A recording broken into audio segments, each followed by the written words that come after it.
It was supposed to be a quiet weekend in the woods, just me, my backpack, and the trees. I've always enjoyed solo camping trips. There's something about the solitude, the crackle of the fire, and the absence of distractions that makes me feel alive. But this trip was different. It left a mark on me in ways I never expected. I picked a spot in a national forest a few hours from home, a place I had researched online. It was known for its rugged terrain, scenic trails, and lack of cell service. Perfect. I wanted to disconnect completely for a couple of days. My plan was simple: hike to a secluded spot by the river, set up camp, and spend 2 nights under the stars. I arrived early Friday morning, parked my car at the trailhead, and double-checked my gear. Tent, sleeping bag, food, water filter, first aid kit. Everything was accounted for. The trail was about 6 miles to the spot I had in mind, a clearing near the river that was supposedly less trafficked than other areas. The air was crisp, the kind of fresh that fills your lungs and makes you feel awake. The trail started off wide and well-marked, winding through towering pines and patches of ferns. I felt a sense of peace as I walked, the weight of my pack a comforting presence on my back. About 2 miles in, the trail narrowed, and the trees grew denser. I noticed fewer signs of other hikers, no footprints, no discarded wrappers, nothing. It was exactly what I was looking for. The only sounds were the rustling of leaves in the breeze and the occasional chirp of a bird. Every now and then, I'd hear the distant rush of the river, growing louder as I got closer. I reached the clearing by mid-afternoon. It was perfect. The ground was flat, and the river was about 50 yards away, its water clear and fast-moving. There were no signs of anyone having camped there recently. I set down my pack and began to set up my tent. The process was methodical, almost meditative. Once the tent was up, I gathered some firewood from the surrounding area, careful to only pick up dry, fallen branches. By the time I got the fire going, the sun was starting to dip below the treetops, casting long shadows across the clearing. Dinner was simple: a freeze-dried meal rehydrated with boiling water. As I ate, I watched the fire dance and listened to the sounds of the forest. It was peaceful, the kind of peace you only find far away from the hum of civilization. When the stars came out, I felt a sense of awe. The sky was so clear that I could see the Milky Way stretching across the darkness. It was mesmerizing. I crawled into my tent around 10 p.m., tired from the hike and the fresh air. The rhythmic sound of the river was soothing, like nature's lullaby. I fell asleep quickly. Sometime in the middle of the night, I woke up. At first, I wasn't sure why. The forest was silent except for the river. I lay still, listening, trying to pinpoint what had disturbed my sleep. That's when I heard it. A faint rustling, like leaves being disturbed. It was subtle, almost too quiet to notice, but it was there. I told myself it was probably an animal, maybe a raccoon or a deer. Animals are active at night, and I was in their territory. Still, I felt uneasy. The sound continued, sporadic and soft. I reached for my flashlight, turned it on, and pointed it toward the tent wall. Nothing. I unzipped the tent and shone the light outside. The clearing was empty. The fire had burned down to glowing embers, casting faint light on the surrounding area. I didn't see anything unusual. After a few minutes, I convinced myself it was nothing and went back inside. The next morning, I felt a little foolish for being so on edge. The sun was shining, the forest was alive with birdsong, and everything seemed normal. I made coffee and oatmeal, packed a small bag, and decided to spend the day exploring the area. There were no marked trails near my campsite, so I followed the river upstream, keeping it in sight as I walked. The terrain was rough, with uneven ground and dense underbrush, but I enjoyed the challenge. I found a small waterfall about a mile from camp and spent some time there, enjoying the sound of the water and the solitude. By the time I returned to camp, it was late afternoon. The clearing looked just as I had left it, but something felt off. I couldn't put my finger on it, but the air seemed heavier, the silence deeper. I tried to shake off the feeling as I gathered more firewood and prepared dinner. As the sun set, the unease grew. I found myself glancing over my shoulder, scanning the trees for no reason. The forest felt different, as if it were watching me. That night, I had trouble falling asleep. Every sound seemed amplified. The creak of a branch, the rustle of leaves, the occasional snap of a twig. I kept telling myself it was just the forest being the forest, but the logic didn't help. My body was tense, my mind racing. Sometime after midnight, I must have drifted off, because the next thing I remember is waking up to the sound of heavy footsteps. Not the light, sporadic steps of an animal, but deliberate, measured steps. Human steps. My heart pounded as I lay there, frozen. The footsteps were coming from the direction of the river, moving toward my tent. They stopped just outside. I held my breath, straining to hear anything else. The seconds stretched into what felt like hours. Then, the footsteps started again, circling the tent slowly. I've never felt fear like that before, a primal kind of fear that made every muscle in my body scream at me to run. But I couldn't move. I couldn't even breathe properly. The footsteps stopped again, and for a long time, there was nothing but silence.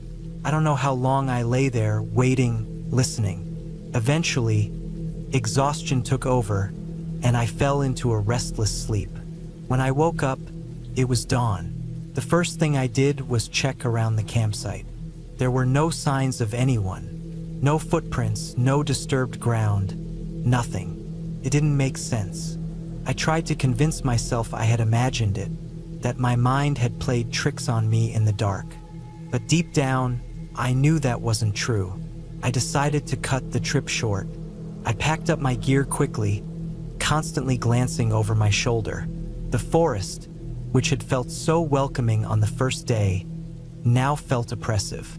The hike back to the trailhead was nerve-wracking. Every rustle of leaves, every snap of a twig made my heart race.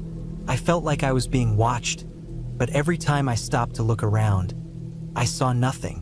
When I finally reached my car, I felt a wave of relief so strong it nearly brought me to tears. I threw my pack in the back, got in, and locked the doors. As I drove away, I kept checking the rearview mirror, half expecting to see someone or something following me. To this day, I don't know what happened that night. Maybe it was a person, maybe it wasn't. All I know is that something was out there, and it was aware of me. I haven't been camping alone since, and I'm not sure I ever will again.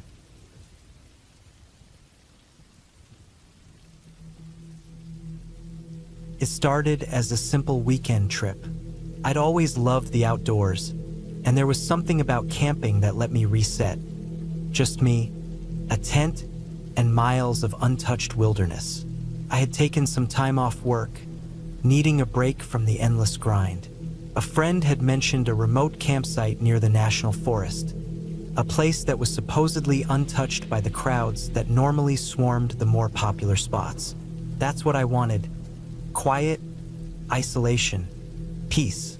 The drive out was long and winding, the kind where the roads get narrower the further you go, until you're navigating unpaved paths littered with potholes. My car's suspension groaned in protest, but I pressed on, determined to make it to the spot my friend had recommended. The directions were straightforward. Follow the dirt road for 10 miles, park by the clearing, and hike another 3 miles to the site. Sounded perfect. When I arrived at the clearing, it was already mid-afternoon. The sun hung low in the sky, casting long shadows across the forest floor. I grabbed my pack, double-checked my supplies, and locked the car. I had everything I needed: food, water, a first aid kit, a map, and a GPS device for good measure. The trail was faint but visible, winding its way through dense trees. The air was crisp, filled with the earthy scent of pine and moss. The hike in was uneventful, though the forest felt eerily quiet. No birds chirping, no rustle of small animals in the underbrush, just the crunch of my boots on the trail and the occasional snap of a twig underfoot. I chalked it up to being deeper in the woods than usual. Wildlife tends to avoid humans, and this place was as remote as it got. When I reached the campsite, I couldn't help but smile. It was perfect. A small clearing surrounded by towering trees, with a gentle slope leading down to a crystal-clear stream. I set up my tent near the edge of the clearing, facing the stream. The sound of the water was soothing, a constant murmur that blended into the background. As the sun dipped below the horizon, I built a small fire and cooked a simple meal. The flames danced in the growing darkness, casting flickering shadows on the trees around me. I leaned back against a log, sipping on a cup of instant coffee, feeling the tension of the past weeks melt away. The stars began to appear, first a few, then a blanket of them, brighter than I'd ever seen in the city. It was moments like this that reminded me why I loved being out here. By the time I crawled into my tent, the forest was pitch black.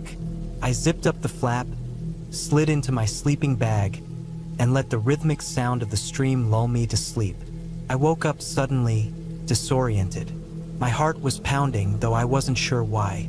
Took a moment to remember where I was. The tent was dark, and the forest outside was silent. Too silent. No wind, no rustling leaves, nothing. My instincts told me something was off. I reached for my flashlight and clicked it on. The beam illuminated the inside of the tent, revealing nothing unusual. I listened for any sounds, holding my breath.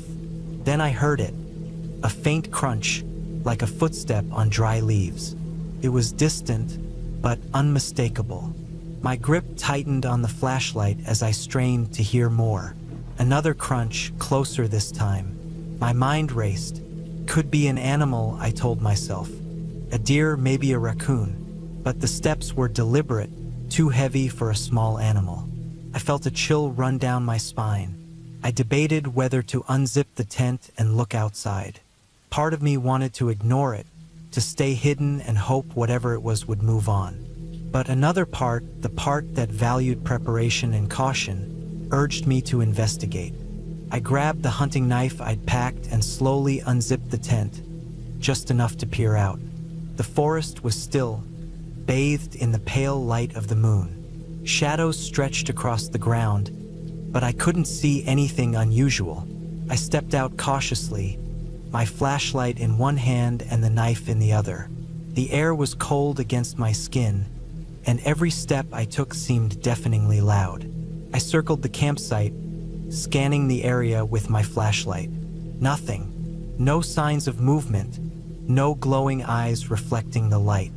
Just the trees, the stream, and the endless darkness. I told myself I was being paranoid and headed back to the tent, though my nerves were still on edge. The rest of the night passed without incident, though I slept lightly, waking at every little sound. When dawn finally broke, I felt a wave of relief. The morning light chased away the unease of the night, and I convinced myself it had been my imagination. After breakfast, I decided to explore the area. The forest was beautiful in the daylight, filled with vibrant greens and the sound of birds chirping. I followed the stream for a while, enjoying the solitude. As I walked, I kept an eye out for tracks or signs of wildlife, curious about what might have been near my campsite the night before. About a mile downstream, I found something that stopped me in my tracks. There, in the soft mud by the edge of the stream, was a footprint. Human, barefoot. It was large, larger than my own, and the toes were splayed wide as if whoever made it had been walking naturally without shoes. A shiver ran through me. I scanned the area, suddenly hyper-aware of my surroundings. The forest seemed different now, less inviting. I couldn't shake the feeling that I was being watched. I considered turning back to the campsite, but decided to press on a little further. I needed to know if there was more to this, As I continued, I found more footprints, all leading deeper into the woods. They were sporadic, sometimes overlapping, as if whoever left them had been wandering aimlessly. The prints seemed fresh, not more than a day old. My stomach tightened. By midday, I was back at my campsite, feeling uneasy. I couldn't shake the image of those footprints. Who else would be out here, miles from the nearest road, walking barefoot? It didn't make sense. I decided to cut my trip short and leave the next morning. That night, I built a larger fire, its light casting a wide circle around my camp. I kept my knife close and stayed alert, listening for any unusual sounds. The forest was quiet, but it didn't feel peaceful. It felt like the calm before a storm. Around midnight, I heard it again. Footsteps, slow, deliberate, and too close for comfort.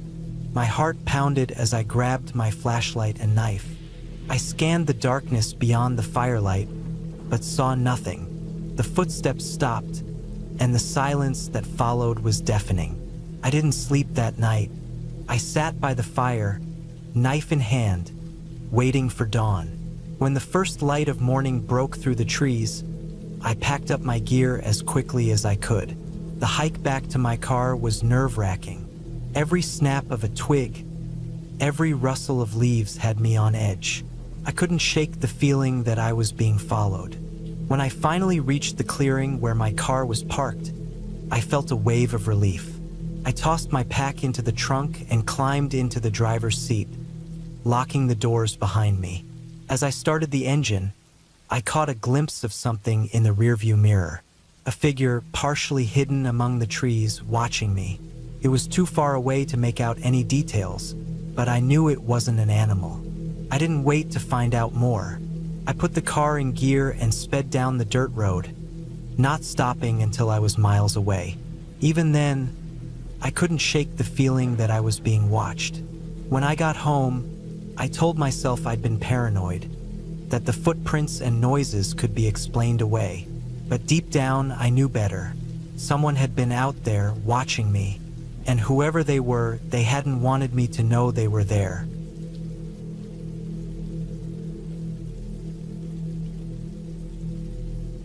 It was late October when I decided to head out on a solo camping trip. I had been itching to get away from the city and lose myself in the quiet of the woods. The air was crisp, and the leaves were a symphony of orange, red, and gold. I picked a remote spot, one that I had scouted online. It was a few miles off the main trail, secluded, perfect for solitude. I packed light but smart. A tent, a sleeping bag, enough food and water for 3 days, a map, a compass, and a small emergency kit. The hike to the campsite was uneventful. The sun filtered through the thinning canopy, casting long shadows on the ground. Occasionally, a breeze would stir the leaves, sending them skittering across the forest floor. I reached my chosen spot by mid-afternoon, a small clearing surrounded by tall pines and oaks. It was serene. The only sounds were the rustling leaves and the occasional chirp of a bird. I pitched my tent, gathered some firewood, and set up camp. By the time the sun dipped below the horizon, I had a small fire crackling and a pot of instant noodles warming up. The first night was uneventful. I fell asleep to the sound of the wind whispering through the trees and the distant hoot of an owl. When I woke up the next morning, the forest was bathed in a pale golden light. I spent the day exploring the area, taking note of landmarks to ensure I wouldn't get lost. There was a stream not too far from my campsite, its water clear and cold. I refilled my water bottles there and sat for a while, listening to the gentle gurgle of the current. Everything felt peaceful. It was that evening when things started to feel off. As I was preparing my dinner, I noticed the forest had gone unnaturally quiet. The usual rustle of animals in the underbrush, the calls of birds, all of it had stopped. The only sound was the crackling of my fire.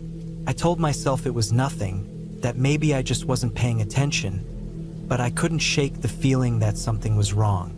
That night, I woke up suddenly. first, I wasn't sure why. My heart was pounding, but everything was still. The fire had burned down to embers, casting faint orange light around the clearing. I lay there listening. Then I heard it, a faint crunching sound, like footsteps on dry leaves. It was slow, deliberate. My first thought was that it might be a deer, but the steps were too heavy. It sounded like a person. I stayed completely still, my ears straining. The footsteps seemed to circle the campsite, moving closer, then farther away.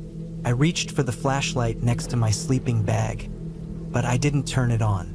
I didn't want to give away my exact position. After what felt like an eternity, the sound stopped. I lay there for hours, too afraid to move, until exhaustion finally overtook me. The next morning, I found nothing unusual around the campsite. No footprints, no signs of anyone or anything. I convinced myself it must have been an animal, maybe a bear or a large raccoon. Still, I couldn't shake the unease that had settled over me. I decided to stay one more night and leave early the next morning. That day, I stuck close to the campsite, gathering more firewood and double-checking my gear. I kept my knife on me at all times, feeling a bit ridiculous but safer nonetheless. As the sun set, the forest fell into silence again. I tried to ignore it, focusing on the warmth of the fire and the simple task of eating dinner. But the tension in my chest wouldn't go away. That night, I woke up again. This time, it was to the sound of something brushing against my tent. It was soft, almost like a hand grazing the fabric. My breath caught in my throat, and I froze. The sound came again, a faint scraping along the side of the tent. I reached for my knife, gripping it tightly. Then, as suddenly as it had started, it stopped. I didn't hear footsteps or any movement, just the oppressive silence of the forest. When dawn finally broke, I stepped out of the tent, my knife still in hand. The clearing looked the same as it always had, but I noticed something that sent a chill down my spine. Around the tent, the leaves had been disturbed, forming a rough circle. It wasn't an animal. The pattern was too deliberate, too intentional. Someone had been there. I decided then and there to pack up and leave. I stuffed my gear into my backpack, doused the fire, and started back toward the main trail. My heart was pounding the entire time. Every rustle of leaves, every snap of a twig set me on edge. I felt like I was being watched, though I never saw anyone. About an hour into the hike, I came across something that made me stop in my tracks. A small pile of stones sat in the middle of the path. They hadn't been there when I first came through. The stones were stacked carefully, almost ritualistically. My stomach churned. I stepped around it and quickened my pace, my eyes scanning the trees for any sign of movement. As I neared the trailhead, I began to hear the faint sound of running water. Relief washed over me. The stream was a landmark. I was close to the end, but as I approached, I noticed something that made my blood run cold. On the bank of the stream, partially submerged in the water, was a single boot. It looked old and worn, but it was unmistakably human. I didn't stick around to investigate. I crossed the stream and practically ran the rest of the way back to my car. When I finally reached the parking lot, I was shaking. My car was the only one there. I tossed my gear into the back seat, jumped in, and locked the doors. As I drove away, I kept glancing in the rearview mirror, half expecting to see someone or something following me. But the road behind me remained empty. It's been weeks since that trip, and I still can't explain what happened. I've replayed it over and over in my mind, trying to make sense of it. Maybe it was just some prankster trying to scare me, or maybe it was something more sinister. All I know is that I've lost my desire for solo camping. The woods don't feel like a refuge anymore. They feel like a place where you can disappear without a trace.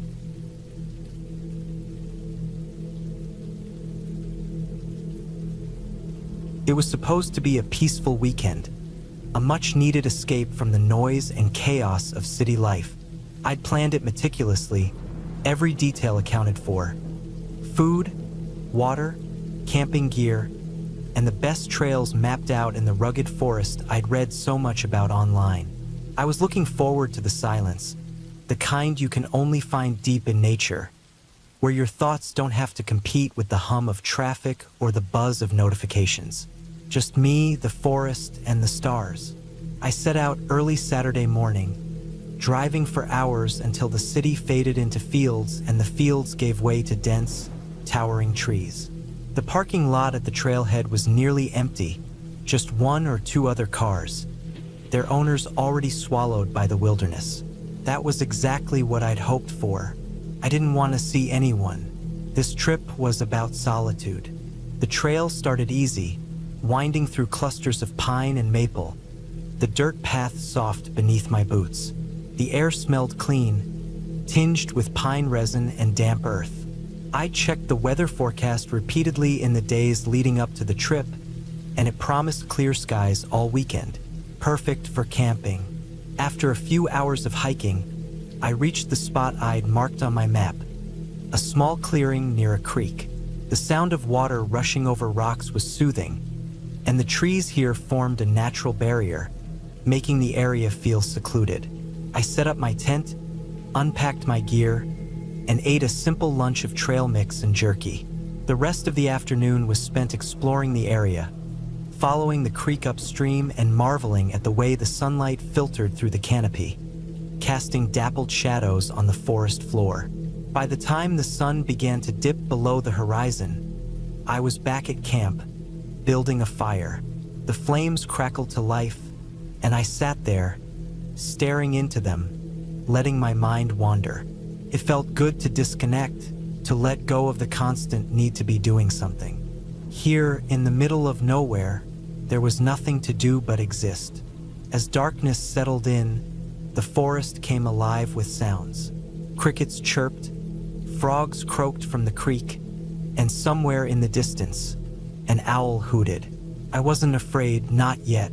I'd been camping before, and these were the sounds I'd expected. They were normal.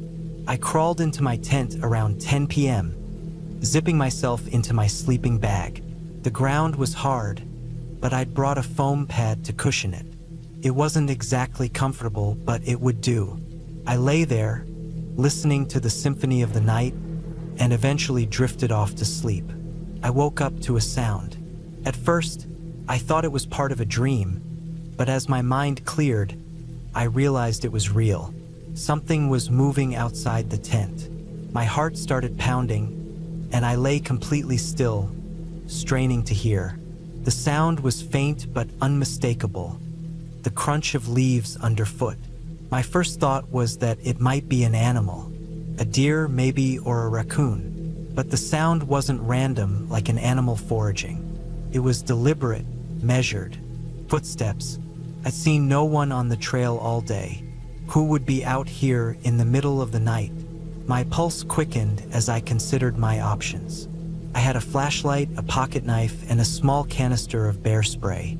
None of them felt adequate against the sudden, primal fear coursing through me. The footsteps grew louder, circling the tent.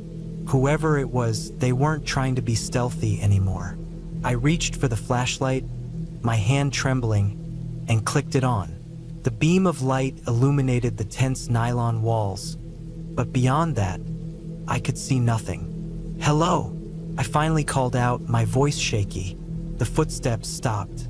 The silence that followed was more terrifying than the sound of someone moving.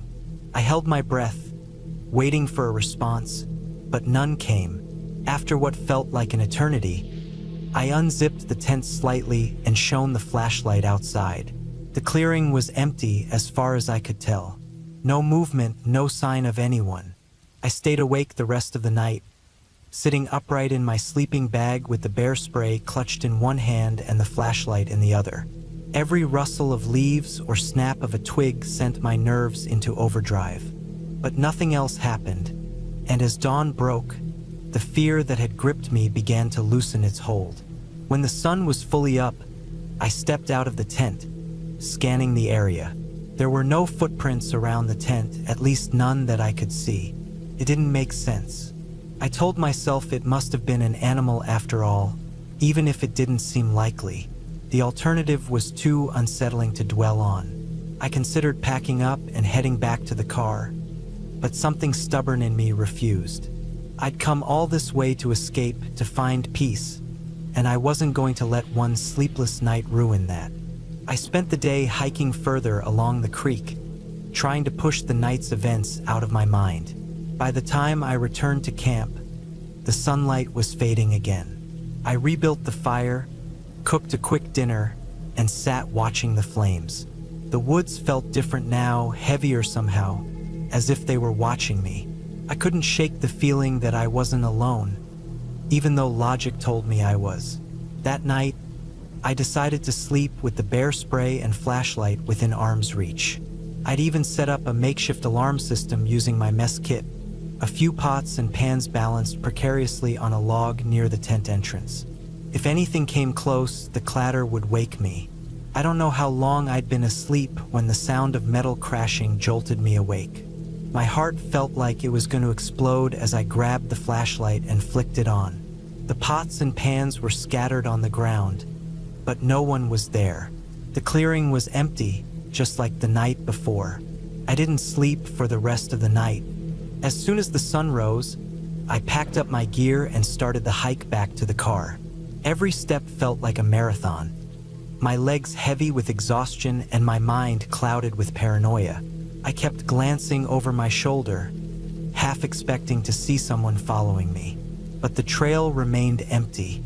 When I finally reached the parking lot, relief washed over me. My car was still there, undisturbed. I loaded my gear, got in, and locked the doors. As I drove away, I kept checking the rearview mirror, convinced I'd see something. But there was nothing. I've thought about that trip countless times since. I've tried to rationalize what happened, to explain the footsteps, the scattered pots, the overwhelming sense of being watched. Maybe it was an animal, or maybe my mind was playing tricks on me. But deep down, I know there's a part of the forest we can't understand, something that exists just beyond the edges of our comprehension. I haven't been camping since.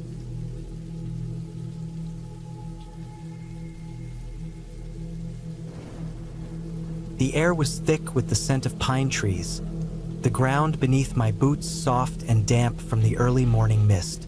The trail stretched ahead, winding through the dense forest, a path carved by countless footsteps over the years. I had been preparing for this hike for months, but standing there at the trailhead, something stirred inside me. An unfamiliar twinge, a sensation I couldn't quite explain. I pushed it aside, focusing instead on the task ahead.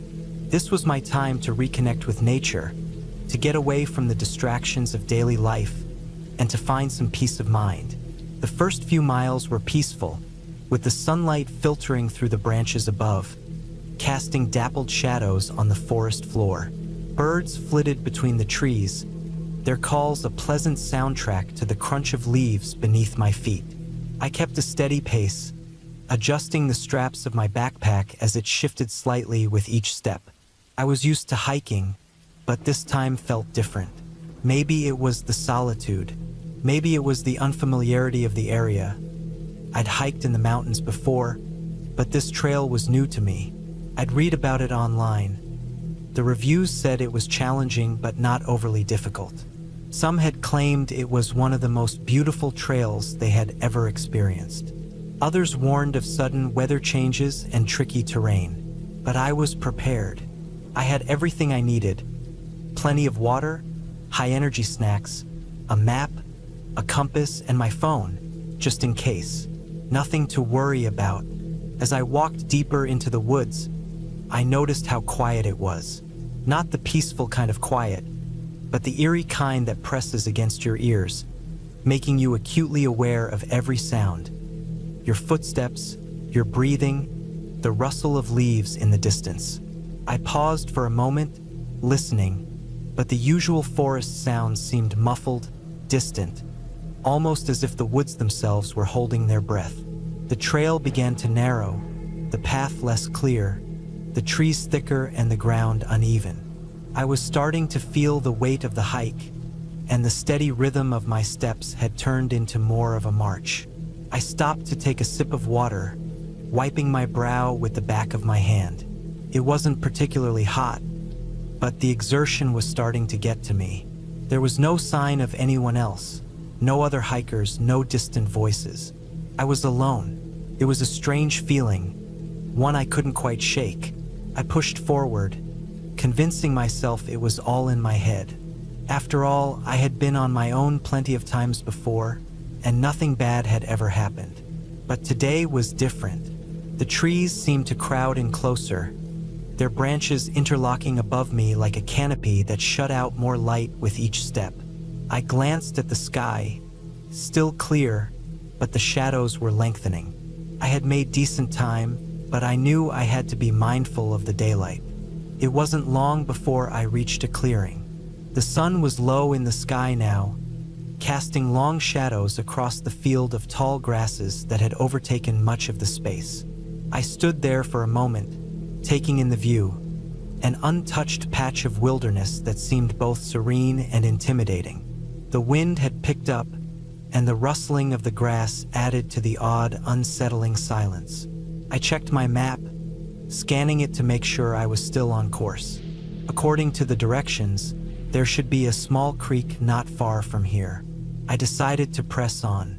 It wasn't until I was about to leave the clearing that I saw something strange. A small object partially buried in the dirt near the edge of the trail. I crouched down to inspect it, brushing away the soil with my fingers. It was a piece of old, weathered rope, frayed at the edges and covered in dirt. Not particularly remarkable on its own, but it struck me as odd. Who would leave something like that out here? It seemed out of place, as if someone had dropped it in a hurry. I stood there for a moment, uncertain. Something about it felt wrong, but I told myself I was just being paranoid. There were probably plenty of hikers who had come through this area over the years, and the rope could have just been left behind by someone who didn't bother to clean up after themselves. I placed the rope back in its spot and walked away, but the feeling didn't leave me. The trail narrowed again, and the trees closed in more tightly. I checked my watch. It was getting late. I had maybe another hour of daylight left, but the thought of turning back didn't sit well with me. I pressed on, despite the creeping sense of unease gnawing at me.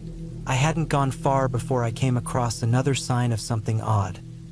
This time, it was a large, jagged rock formation that seemed to rise out of the earth like a crooked spine. It looked like something out of a horror movie, the way the rock twisted and contorted. But the strangest part was the markings. Deep gouges in the surface, as though something had clawed at it. I stopped. The hairs on the back of my neck stood up. I bent down, inspecting the marks more closely. They were too symmetrical to be made by any animal I knew of. They were sharp, deliberate, as if something or someone had purposely carved them into the rock. I ran my hand over the surface, feeling the coolness of the stone, but I couldn't shake the feeling that someone, or something, had been here recently. I took a deep breath and stood up. It was probably nothing. The forest was wild. People came through here sometimes, leaving their mark.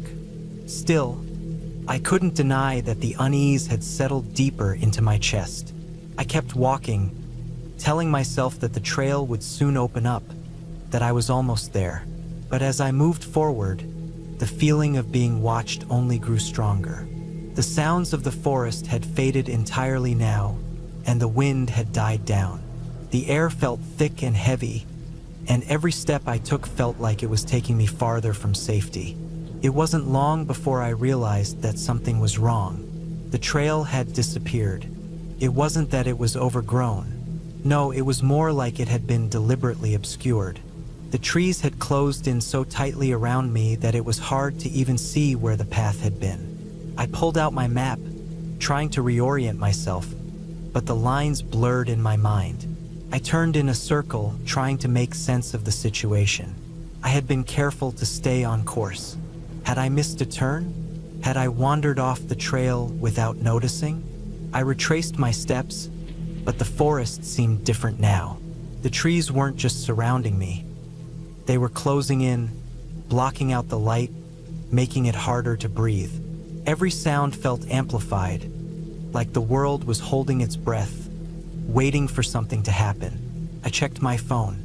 No signal. Panic began to claw at my insides. I wasn't lost. Couldn't be lost. I had always been careful when hiking, but the realization that I had no idea where I was struck me with a sharp, icy dread. My heart began to race, and I forced myself to stay calm.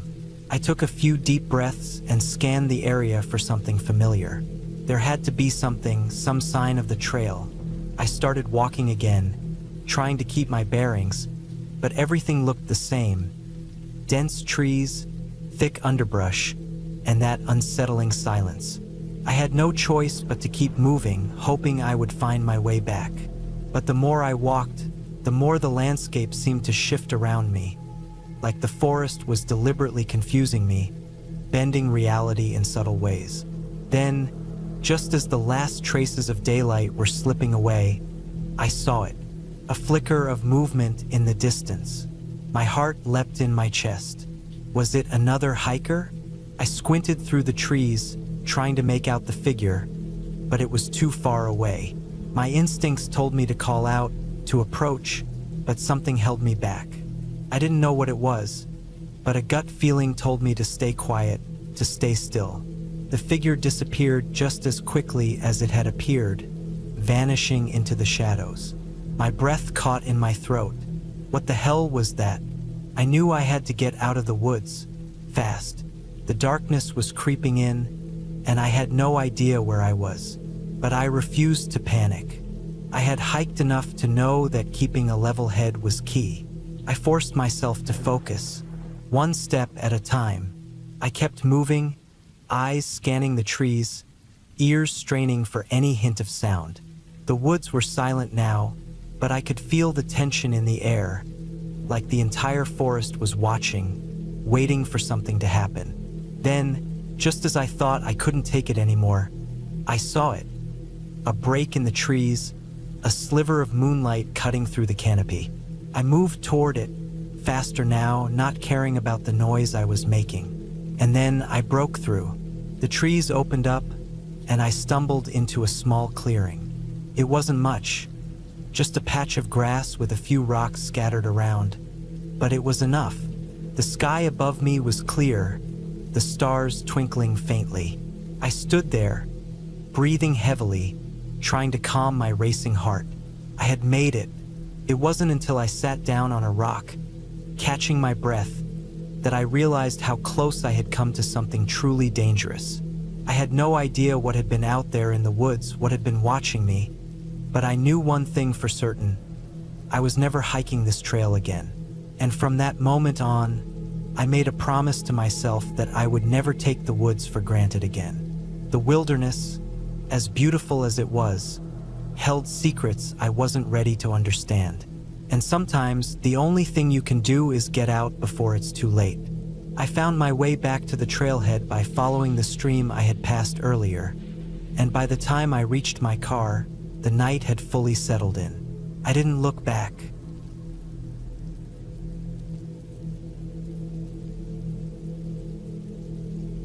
The air was crisp that morning, the kind that tingles your nose and reminds you of early autumn. I decided to hike up a trail I hadn't tried before, a lesser-known path nestled in the foothills about an hour outside of town. It wasn't in any guidebook, just something a coworker had mentioned offhand. Quiet and unmarked, he said, but the views at the top are unreal. I was itching for solitude and some exercise, so it seemed like the perfect way to spend my Saturday. The drive out was uneventful. Just me, my small backpack, and a couple of granola bars stuffed into the side pocket. I'd filled my hydration bladder to the brim, knowing the hike was about 7 miles round trip and the weather wasn't supposed to get above 65 degrees. Perfect hiking conditions, really. My boots, worn and reliable, sat on the passenger seat. I slipped them on when I reached the trailhead, or what passed for one. It wasn't much more than a narrow dirt path snaking into a cluster of trees. A faded, hand-painted sign leaned against a nearby fence post. It read, "Hunter's Hollow Trail." I'd done my fair share of hikes over the years, but something about this one felt different. Maybe it was the way the trees seemed to lean in over the trail, their branches forming a dense canopy. Or maybe it was the quiet. Even at the trailhead, there was none of the usual birdsong or rustling leaves. Just stillness, broken only by the crunch of gravel under my boots. The first mile was uneventful.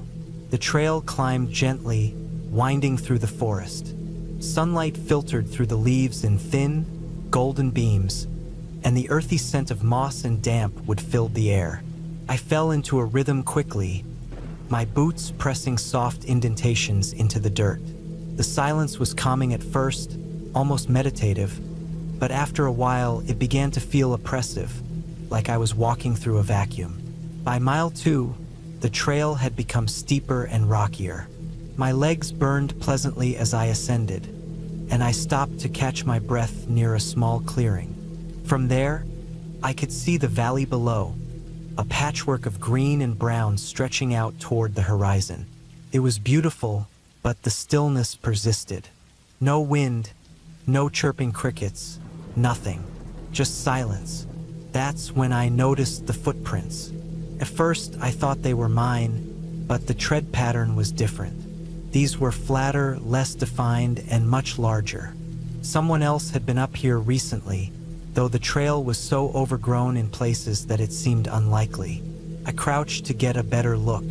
They weren't fresh, maybe a day or two old, but they followed the trail ahead. I stood up, brushing the dirt off my hands, and decided to keep going.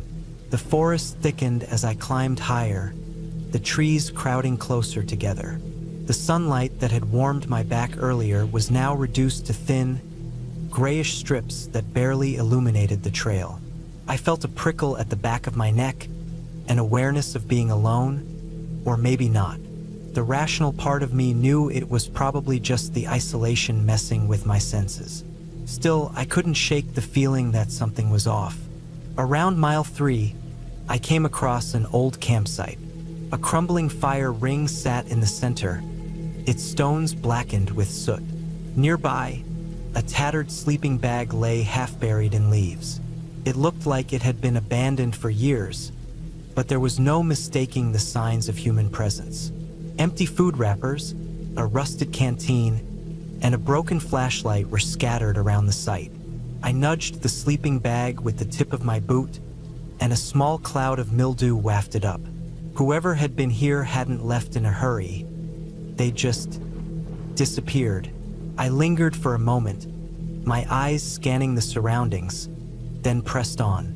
The trail grew narrower, the undergrowth thicker. Branches scraped against my sleeves, and the air felt colder the higher I climbed. The footprints reappeared sporadically, veering off the trail at odd angles before returning to it. They seemed more erratic now, like whoever made them had been wandering or lost. The turning point came just past the 4-mile mark. The trail opened onto a small ridge, and for the first time, I saw the summit ahead. It was a jagged outcrop of rock that jutted into the sky like a broken tooth. The path leading up to it was steep and uneven, littered with loose stones and fallen branches. I paused to take a sip of water, my eyes scanning the ridge for movement. That's when I noticed it, a faint trail of smoke curling upward from the summit. My pulse quickened. Smoke meant fire, and fire meant people. But who would be up here? The thought of company was both reassuring and unsettling. I hadn't seen a single soul all day, and the abandoned campsite suggested this trail wasn't exactly popular. Still, I decided to check it out. Better to know what I was dealing with than to turn back now and spend the rest of the hike wondering. The final stretch was brutal. The trail all but disappeared, forcing me to scramble over rocks and push through dense thickets. My hands were scratched and raw by the time I reached the summit, but the view was worth it. The valley spread out below like a living map, and the mountains in the distance looked close enough to touch. But the beauty of the scene was overshadowed by the source of the smoke. It wasn't a campfire. It was a small pile of smoldering debris, twigs, leaves, and what looked like strips of fabric. The fire had mostly burned out, leaving behind a circle of blackened earth. Nearby, a backpack lay propped against a boulder. It was newer than the one I'd seen at the abandoned campsite, and it looked recently used. The zippers were partially open, revealing a flashlight, a half-eaten energy bar, and a folded map. I called out, my voice echoing across the ridge. No answer. I tried again, louder this time, but the only response was the rustling of leaves in the breeze that had finally picked up. I felt a knot tighten in my stomach. Something wasn't right. The fire, the footprints, the abandoned campsite. It all added up to a picture I didn't want to piece together. I approached the backpack cautiously, my eyes darting to the surrounding trees. The map was marked with a series of X's, each one corresponding to a point along the trail I'd just hiked. The final X was right where I was standing. My hands shook as I folded the map and slipped it back into the pack. Whoever had marked this trail had planned to be here, and they weren't alone. A sudden noise broke the silence, a sharp crack, like a branch snapping underfoot. I whipped around, heart pounding. Nothing, just the trees swaying in the breeze. I scanned the ridge, my breath coming in shallow gasps. The trail back down stretched out behind me, dark and uninviting. I didn't wait to see what had made the noise. I grabbed my pack and started down, my legs moving faster than they should on such uneven terrain. The descent was a blur of panic and adrenaline. Every sound, the rustle of leaves, the snap of a twig, felt amplified, like the forest was alive and watching. I slipped twice, scraping my palms and tearing a hole in my pants, but I didn't stop. I just wanted to get back to my car, to the safety of civilization. By the time I reached the trailhead, the sun was low in the sky, casting long shadows across the dirt lot. My car was the only one there, its red paint gleaming in the fading light. I climbed in, locked the doors, and sat there for a moment, trying to steady my breathing. The forest was silent again, but this time, it felt less like peace and more like a warning. I never went back to Hunter's Hollow Trail. Weeks later, I read about a missing person, a hiker who'd vanished without a trace in the same area. The news didn't surprise me. Whatever was out there, it wasn't something I wanted to encounter again. Sometimes it's better not to know.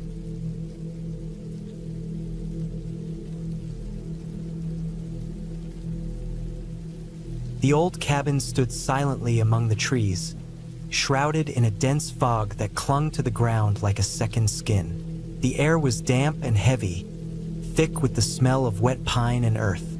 I had come up here to get away from everything. Just me and nature, no distractions, no noise, no people. I thought it would be the perfect escape. I had been warned.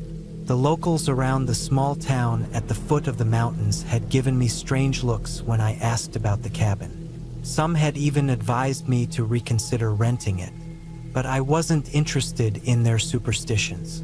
I needed silence, and a cabin like this seemed like just the place to find it. The cabin was isolated, far from any roads or nearby houses. The kind of place you could only reach by foot or by driving along a narrow dirt path that seemed to disappear into the wilderness. The owner, an older man with a shaky voice, handed me the key and told me to be careful. I thought little of it. People are always warning you about things, especially when they don't want you to do something. When I arrived, the place was exactly as I expected. A small, single-story structure with a slanted roof and dark wood that looked aged but sturdy. The windows were grimy, and the door creaked when I pushed it open. Inside, the air smelled musty, like something had been sitting undisturbed for far too long. Dust covered the surfaces, and cobwebs clung to the corners. It wasn't unpleasant, though. Felt lived in, though long abandoned. I dropped my bags by the door and locked it behind me. The first night was peaceful. Too peaceful, maybe. The silence was so complete, it felt like the world outside had simply stopped existing. The only sound I could hear was the occasional rustling of the trees, but even that felt distant, muffled by the heavy fog that had settled in the valley. I spent the day exploring the area around the cabin. The woods were dense, with thick underbrush and towering trees that seemed to stretch endlessly into the sky. It was beautiful in a way untouched by human hands. But as the hours passed, a strange feeling began to settle in my chest, something I couldn't explain. It was a weight, a pressure, as if the forest was watching me, waiting for me to leave or make a mistake. I brushed it off as nerves. After all, being alone in the wilderness for the first time can play tricks on your mind. That night, I built a fire in the cabin's small stone fireplace and settled in with a book. The crackling flames cast long shadows on the walls, and the warmth felt comforting. Then, as the night deepened, I heard it. At first, it was just a faint sound, a soft tapping. I thought it was just the wind, maybe a branch tapping against the cabin. But then it came again, louder this time. The sound was too rhythmic, too deliberate. It wasn't wind, it wasn't a branch. It was something else. My heart started pounding, but I told myself it was just an animal outside, maybe a squirrel or a raccoon. The tapping continued, now accompanied by a low, grinding noise. I froze, listening. It was coming from the roof. I didn't want to go outside. I didn't want to check, but the curiosity gnawed at me, pulling me out of my chair and towards the door. I grabbed a flashlight from my bag and hesitated, standing there in the quiet cabin, the tapping still echoing above me. I stepped outside onto the small porch, shining the beam of light up toward the roof. The flashlight flickered for a moment before settling on the wooden shingles, and I could see nothing. But the tapping didn't stop. It was louder now, as if something was moving across the roof, dragging its feet. I backed away from the porch, trying to convince myself it was just the wind, the weight of snow or ice shifting on the roof. But then, as I stood there, something caught my eye. A shape, dark and subtle, moved along the edge of the roof.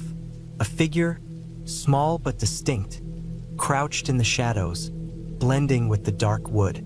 I couldn't move. My legs felt like they were frozen in place. My breath caught in my throat. For a long moment, the figure stayed still, almost like it was waiting for me to react. Then, just as quickly as it appeared, it vanished into the trees, disappearing into the fog without a sound. I stood there for a while, staring at the empty roof, trying to make sense of what I had just seen. But there was no rational explanation. No wind, no animals, nothing that could explain it. My heart was racing. I wanted to go inside, lock the door, and never step foot outside again. But I didn't. I stood there, frozen, as the night seemed to grow colder and the air heavier. Eventually, I did go back inside, closing the door behind me with shaking hands. The tapping had stopped, but the feeling didn't leave. The sense that I wasn't alone, that something was still out there watching. I didn't sleep that night. Every creak of the floorboards, every whisper of the wind outside made my pulse spike. I kept the flashlight on my bedstand, ready to shine it at the smallest noise. But nothing else happened. The rest of the night passed in a strange, uneasy silence. In the morning, I told myself it had just been my imagination. I'd been alone too long, my mind playing tricks on me.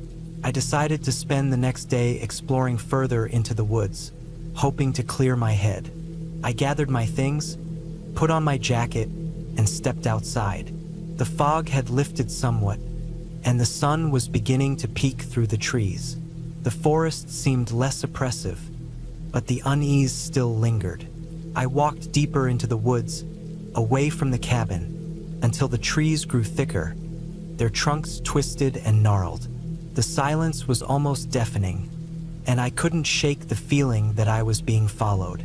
I stopped for a moment, trying to listen for any sound, but there was nothing, not even the birds. That's when I heard it again, the sound of something moving through the underbrush. It wasn't close, but it was definitely there, just beyond my vision. I turned quickly, but saw nothing, just the trees, the empty air. I wasn't sure how much longer I could take this. The isolation was starting to get to me. I needed to leave, but something told me I had to stay, that I hadn't found the answers yet. I made my way back to the cabin, my footsteps quick and uneven. As I approached the door, I noticed something strange. The doorknob was turned, slightly ajar. I hadn't left it like that. I knew I hadn't. I stood there for a moment, staring at the door. Something was wrong.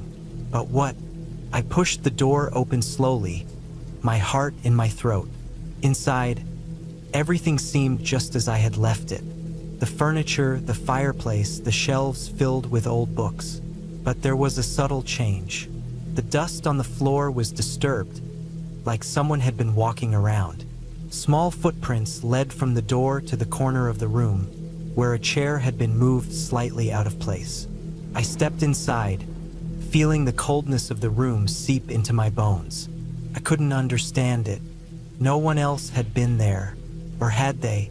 Then, from behind me, I heard the sound of footsteps, light, quick, but unmistakable.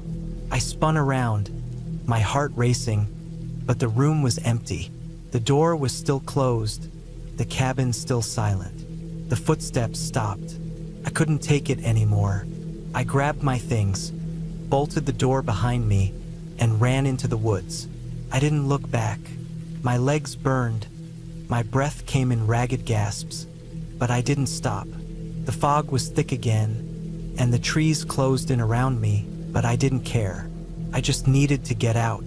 When I finally reached the small road that led back to town, I didn't feel relief. I felt numb.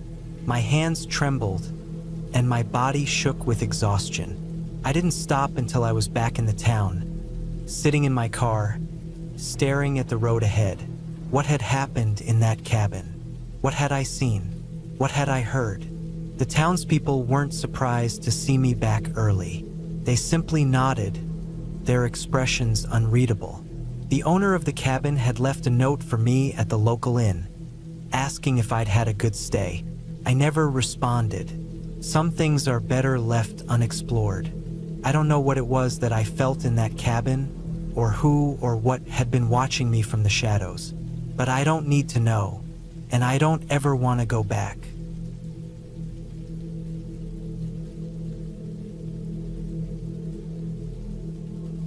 Started as a day hike, something I'd done dozens of times before. I've always loved the solitude of the woods, the way the trees seem to close in around you, muffling the sounds of the outside world. That Saturday morning, I decided to explore a trail I'd heard about but never tried. It was supposed to lead to a secluded lake deep in the forest, untouched by crowds. Armed with a map I printed off the internet, a half-full water bottle, and a granola bar, I felt ready for an adventure.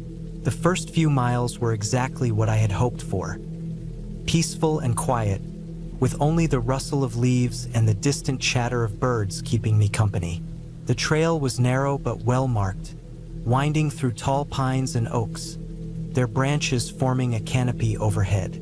Every so often, I'd catch glimpses of sunlight streaming through the gaps, dappling the ground in golden patches. The air smelled earthy and clean, a mix of damp soil and pine needles. I walked for what felt like hours, stopping occasionally to take in the beauty around me. At one point, I came across a small clearing where wildflowers bloomed in every color imaginable. It felt like stepping into a postcard. I remember thinking how lucky I was to be there, away from the noise and rush of daily life. But as the trail began to climb steeper and the trees grew denser, I noticed something strange. The path, once so clear, started to fade. The markers that had been nailed to trees every few hundred feet were suddenly nowhere to be seen. I paused, pulling out the map to check my bearings. According to it, the trail should have continued straight, but all I saw ahead was a tangle of undergrowth. I figured I must have missed a turn, so I backtracked a bit, scanning the trees for a marker. Nothing. Frustrated but not yet worried, I decided to push forward, hoping to pick up the trail again further ahead. The deeper I went, the less familiar everything looked. The trees seemed closer together now, their branches reaching out like skeletal fingers. The ground was uneven, covered in roots and fallen leaves that made every step feel precarious. After another hour of aimless wandering, I realized I was lost. The trail was gone, and so was my sense of direction. Panic started to creep in, a slow, insidious thing that tightened my chest and quickened my breath. I forced myself to stop and think. "Stay calm," I muttered under my breath. "You've got a map. You'll figure this out." But the map was useless without any landmarks to orient myself. The trees all looked the same, an endless sea of green and brown stretching in every direction. I decided to climb a small hill nearby, hoping to get a better view of the area. The ascent was harder than it looked, the loose soil and rocks slipping under my boots. When I finally reached the top, I scanned the horizon, hoping to spot something recognizable. A break in the trees, a distant road, anything. But all I saw were more trees, stretching out to the horizon in every direction. The sun was starting to dip lower in the sky, casting long shadows that made the forest feel even more oppressive. I knew I had to act fast. With no better option, I decided to follow the sun, reasoning that it would eventually lead me west, toward civilization. As I descended the hill, the forest seemed to close in around me, the shadows growing longer and darker with each passing minute. Walking became harder as the terrain grew rougher. The ground was littered with fallen branches and rocks hidden beneath layers of leaves. Every step felt like a gamble, and more than once, I stumbled, scraping my hands on the rough bark of nearby trees. My water bottle was almost empty, and my stomach growled in protest at the single granola bar I'd eaten hours ago. As night fell, the temperature dropped sharply. I hadn't planned to be out after dark and was dressed in light hiking clothes, not nearly enough to keep warm. The sounds of the forest changed too, the cheerful chirping of birds replaced by the eerie calls of owls and the occasional rustle of something moving through the underbrush. Every noise seemed amplified in the darkness, and I couldn't shake the feeling that I was being watched.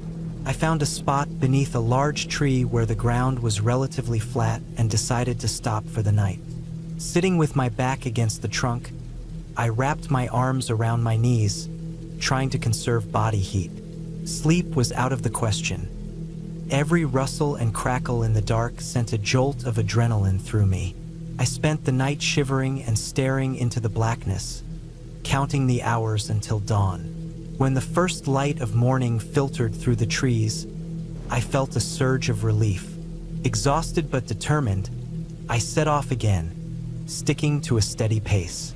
My legs ached, and my throat was dry, but I pushed on, driven by the hope that I'd stumble across a road or a stream. By midday, that hope was beginning to fade. The forest seemed endless, and every direction felt like the wrong one.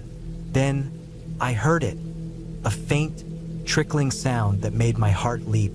Water. I followed the sound, stumbling through the underbrush until I came upon a narrow stream. Dropping to my knees, I drank greedily, not caring about the risk of bacteria or illness. The cold water was a lifesaver, refreshing me enough to think clearly again. I decided to follow the stream, reasoning that it would eventually lead to a larger body of water and, hopefully, signs of civilization. The going was slow, the uneven banks forcing me to climb over rocks and push through thick vegetation. But for the first time in what felt like days, I had a sense of direction. Hours later, just as the sun was beginning to set, I spotted something that stopped me in my tracks. A broken-down wooden bridge spanning the stream. It was old and rotted, but it was a sign of human presence. My heart raced as I crossed the bridge, ignoring the way it creaked ominously under my weight. On the other side, I found a narrow dirt path, overgrown but unmistakably man-made. I followed the path with renewed energy, my exhaustion forgotten in the rush of hope. It twisted and turned through the forest, and just when I began to fear it would lead nowhere, I saw it. A small cabin nestled among the trees. Smoke rose from its chimney, and the faint glow of a lantern shone through the window. Stumbling up to the door, I knocked weakly, barely able to stand. The door opened, and a man stepped out, his face a mix of surprise and concern. I didn't have the energy to explain much, just muttered something about being lost. He helped me inside, offering me water and a blanket as I collapsed into a chair. It turned out I'd wandered miles off the trail, deeper into the forest than I ever should have gone alone. The man, a local hunter, said he'd been staying in the cabin for a few days and was about to head back to town. He gave me a ride the next morning, and as we bumped along the dirt road in his truck, I felt a wave of gratitude wash over me. I'd made it out. The forest had tested me, pushed me to my limits, but I'd survived. And as much as I'd always loved the woods, I knew I'd never take their dangers lightly again.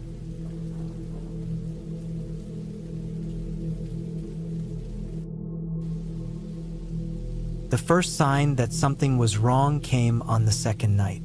I was alone in a remote part of the forest, far from the usual campsites where people gather in groups, laughing and drinking around shared fires. This trip was supposed to be different. I wanted solitude. I wanted the silence of nature to wrap around me, giving me the clarity I hadn't felt in months. My job, my relationships, everything felt like it was closing in.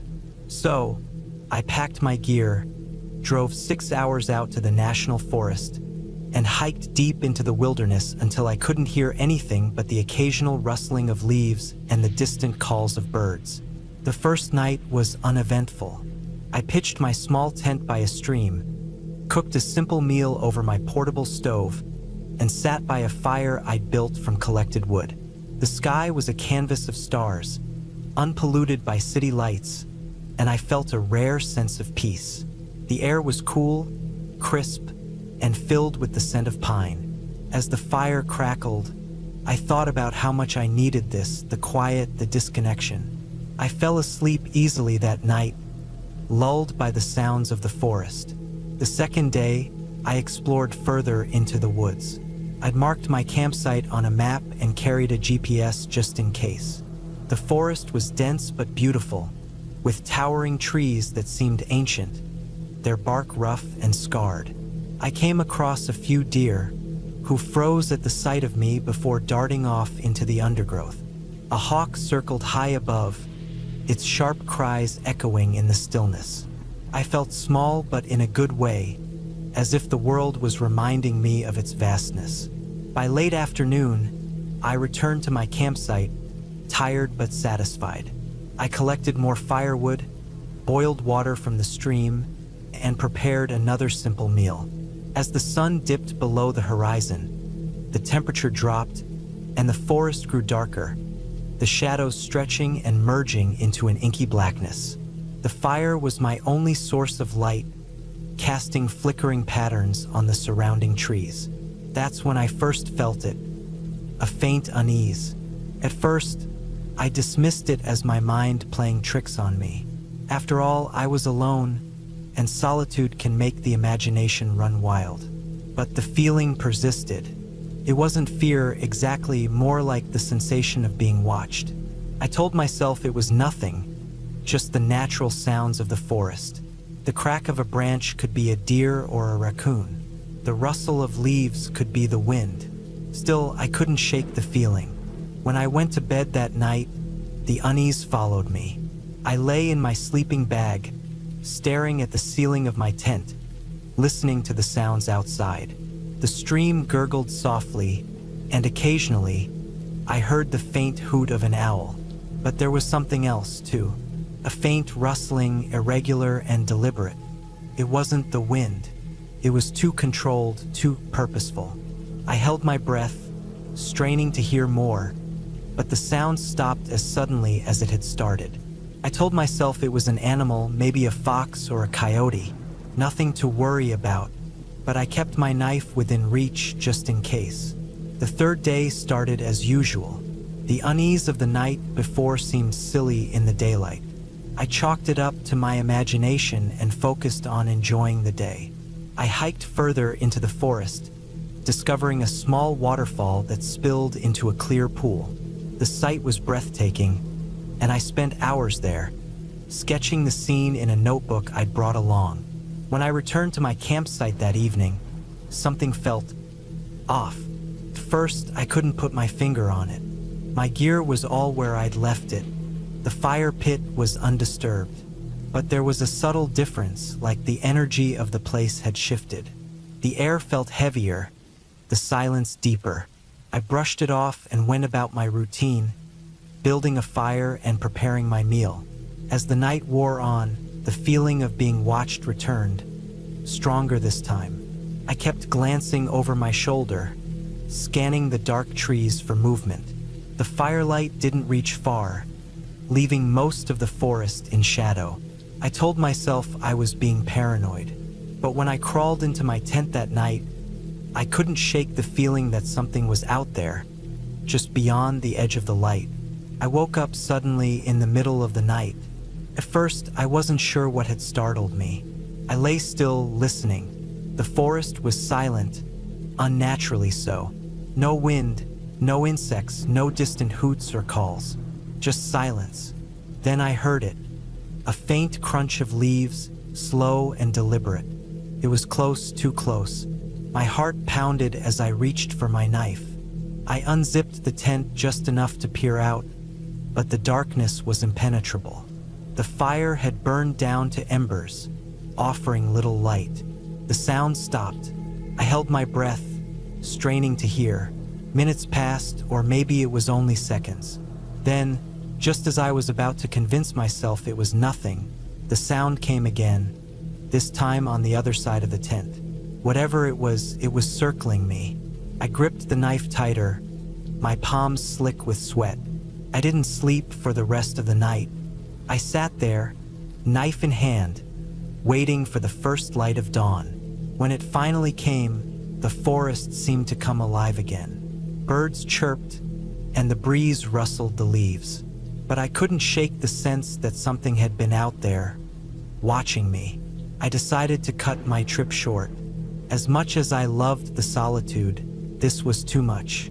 I packed up my gear quickly, constantly glancing over my shoulder. The feeling of being watched hadn't gone away. If anything, it felt stronger. The hike back to my car was uneventful at first. The forest was peaceful, and I started to feel silly for letting my imagination get the best of me. But as I got closer to the trailhead, I noticed something that made my blood run cold. On the trail, in the soft dirt, were footprints. Human footprints. They weren't mine. They were too large, and they weren't from a hiking boot. They looked like they belonged to someone wearing worn, flat-soled shoes. The prints followed the trail, sometimes veering off into the underbrush before returning. I realized with a sinking feeling that they matched my path. Whoever had made them had been following me. I quickened my pace, my heart pounding in my chest. The closer I got to the trailhead, the fresher the prints seemed. It was as if whoever it was had been following me all morning. When I finally reached my car, I threw my gear into the back and locked the doors. As I started the engine and drove away, I couldn't shake the feeling of eyes on me, watching me until the forest disappeared in my rearview mirror. I reported the incident to the rangers when I reached the nearest town. They took my statement seriously but said there wasn't much they could do without more information. I left my contact details and drove home, the events of the trip replaying in my mind. To this day, I don't know who or what was out there with me. Maybe it was just another camper, curious about the stranger in their woods. Or maybe it was someone with darker intentions. I'll never know. What I do know is that I've never felt the same about being alone in the wilderness. The solitude I once craved now feels like a vulnerability, an open invitation to things unknown. And every time I step into the woods, I can't help but wonder if something is watching, just out of sight.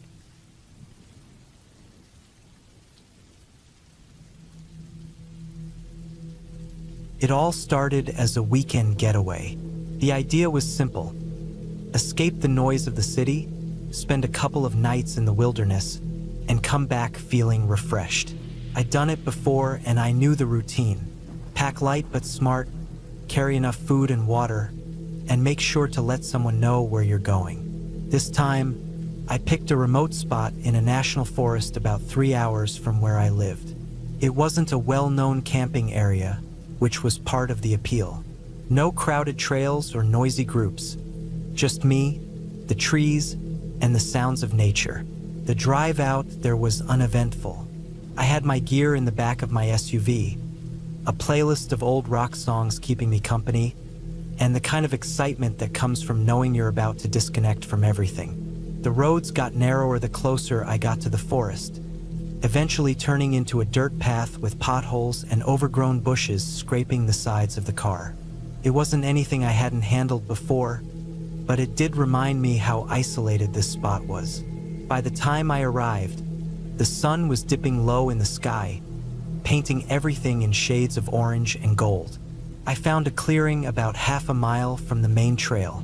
It was surrounded by tall pines, with a small stream nearby. Perfect. I parked the car, grabbed my backpack, and started setting up camp.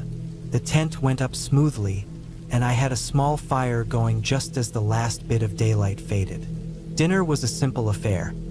A can of chili heated over the fire and a granola bar for dessert. I sat there for a while, staring into the flames and listening to the sounds of the forest. Crickets chirping, the occasional rustle of leaves, and the distant hoot of an owl. When I finally crawled into my tent, I felt that deep kind of peace that only comes when you're far away from everything. I drifted off to sleep easily, the cool night air and the soft sounds of the forest lulling me into a deep rest. The first night passed without incident. I woke up early, made myself some coffee, and spent the morning exploring the area around my camp. The forest was beautiful, with sunlight filtering through the trees and the air crisp and fresh. I followed the stream for a while, spotting a couple of deer in the distance and even a fox darting through the underbrush. By midday, I'd worked up an appetite and returned to camp for lunch. That's when I noticed something odd. My backpack, which I'd left inside the tent, was unzipped. At first, I thought I'd forgotten to close it, but as I checked my things, I realized some of my food was missing.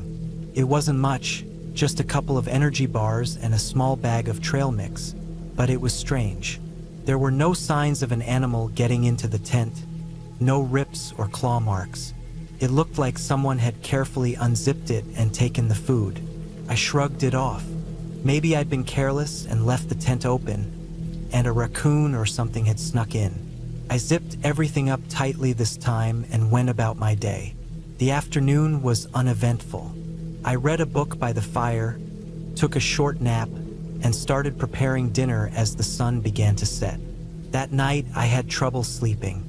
The forest felt different. The usual sounds were there, but I couldn't shake the feeling that something was off. I kept telling myself it was just my imagination, that the strange incident with the backpack had put me on edge. But every time I started to drift off, I'd hear a noise, a twig snapping, a rustle in the bushes, and my eyes would snap open. I stayed in my sleeping bag, straining my ears, but nothing ever came close to the tent. Eventually, exhaustion won out, and I fell into a restless sleep. The next morning, I found more signs that something wasn't right. The firewood I'd gathered the day before was scattered around the clearing, as if someone had kicked it. My water bottle, which I'd left by the fire pit, was gone. I searched the area but couldn't find it. It was unsettling, to say the least. I started to wonder if someone else was out here, messing with me. But why? This spot was so remote that the chances of running into another camper were slim. And even if someone else was out here, what kind of person sneaks into someone's camp just to take a water bottle and some snacks? I decided to pack up and leave. The trip wasn't worth the growing sense of unease. As I started breaking down my tent, I noticed something that made my stomach drop. There were footprints in the dirt around the clearing. Not boot prints like you'd expect from a hiker, but bare footprints. They were faint, but they were definitely human. I wasn't alone out here. I hurried to get my gear into the car, constantly glancing over my shoulder. The forest felt oppressive now, the tall trees seeming to close in around me. As I loaded the last of my things, I heard it, a low, guttural sound, like a growl, coming from the trees. It wasn't an animal. It was too deep, too deliberate. My hands shook as I climbed into the driver's seat and started the engine. The drive back down the dirt road was nerve-wracking. I kept expecting something to step out from the trees or to see someone in my rearview mirror. But the road remained empty, and I finally made it to the highway. I didn't stop until I reached a gas station miles away. Only then did I feel like I could breathe again. Looking back, I can't say for sure what happened out there. Maybe it was some kind of prank, or maybe someone really was living in those woods, taking what they needed from unsuspecting campers. Either way, it was enough to make me think twice about camping alone again. The wilderness is beautiful, but it's also unpredictable. You never really know what's out there watching.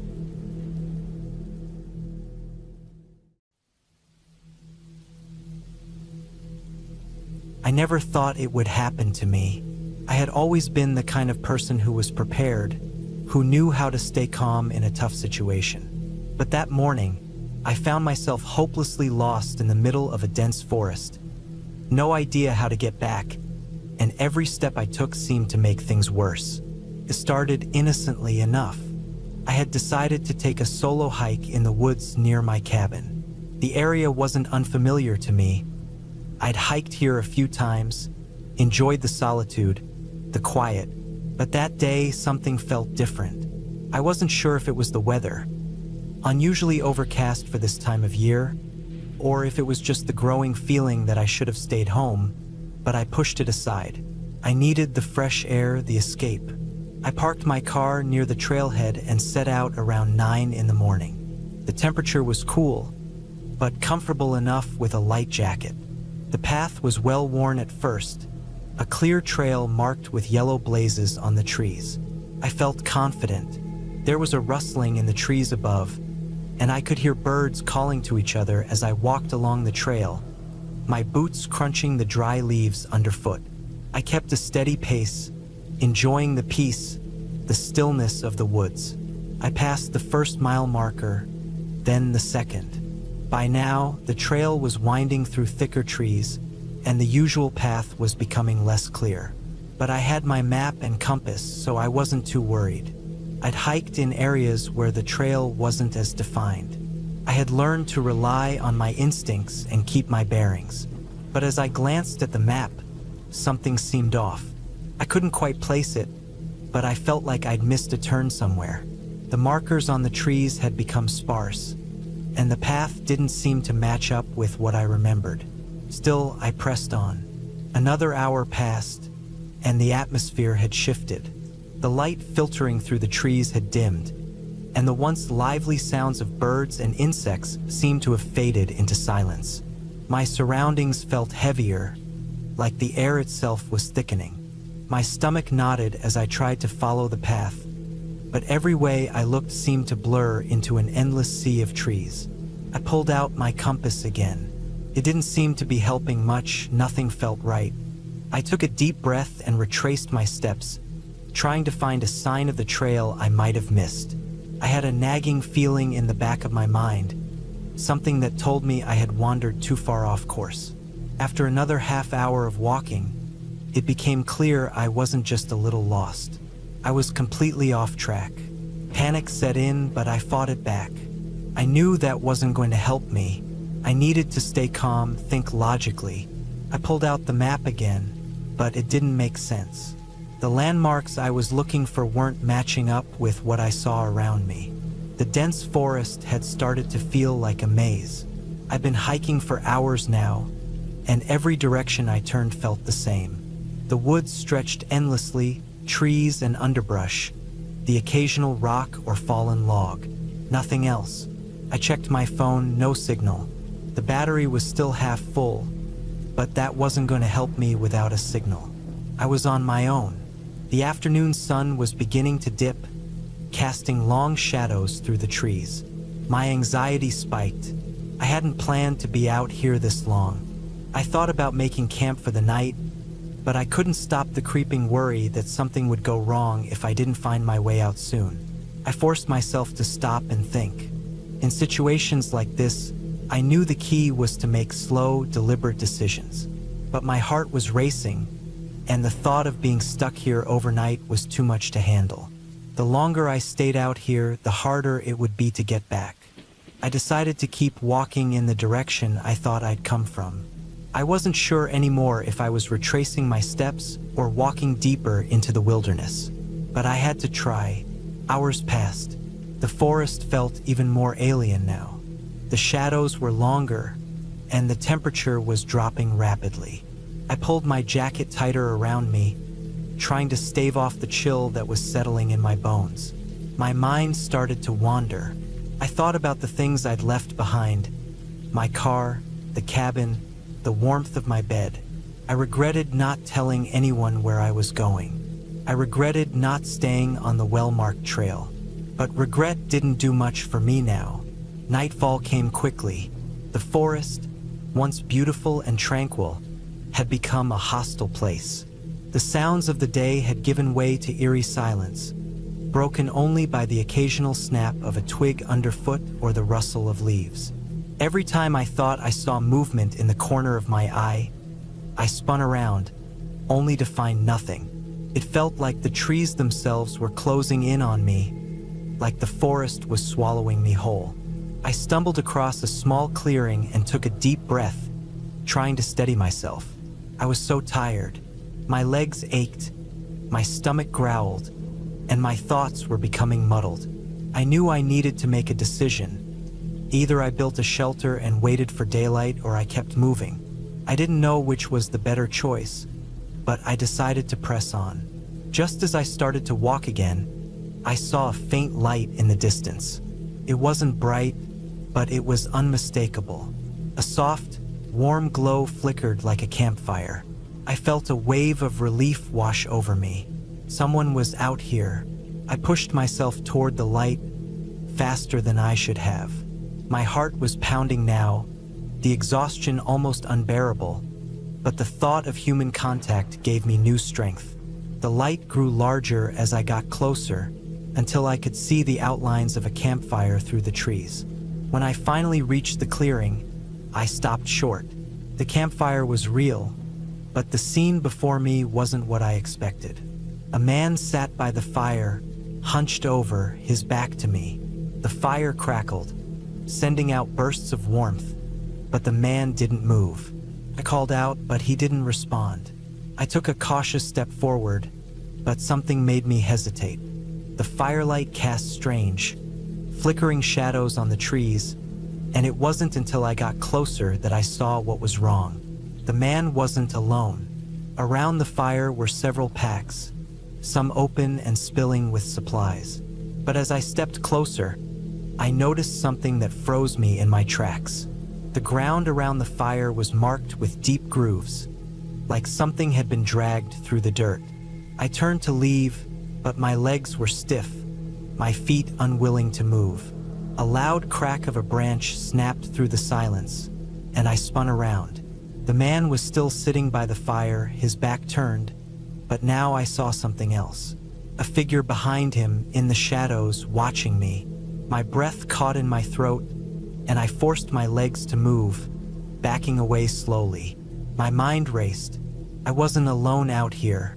The light, the fire, everything had been a trap. I hadn't been lost. I had walked right into something I couldn't understand. As I turned and ran, I heard the shuffle of footsteps behind me, then the unmistakable sound of someone or something breaking through the underbrush in pursuit. My heart thudded in my chest. Every breath felt sharp and desperate, but I didn't stop running. I had no idea how long I ran. My lungs burned. My legs felt like they might give out at any moment. But I kept going, driven by the terror that whatever had been waiting by the fire wasn't going to let me get away. Finally, when I thought I couldn't run another step, I stumbled into a small trail, narrow, but it was a trail and it was something I recognized. I knew this path. I had walked it before. Without thinking, I sprinted down it, pushing myself forward. The sounds of pursuit faded as I ran, but I didn't dare look back. It wasn't until I reached the edge of the woods, the familiar clearing where I had started, that I finally stopped. I was out of breath, shaking uncontrollably, but I was safe. Looking back at the forest, I couldn't see any sign of the man or the fire. It was just the woods again, quiet, still, and dark. But I knew better than to trust it. I knew I had narrowly escaped something, and I wasn't going back. I made it to my car, and I drove straight home without stopping, never once looking in the rearview mirror. I didn't tell anyone what happened that night. No one would believe me anyway. They'd say I had gotten disoriented, that my mind had played tricks on me. But I know what I saw, and I will never step foot in those woods again.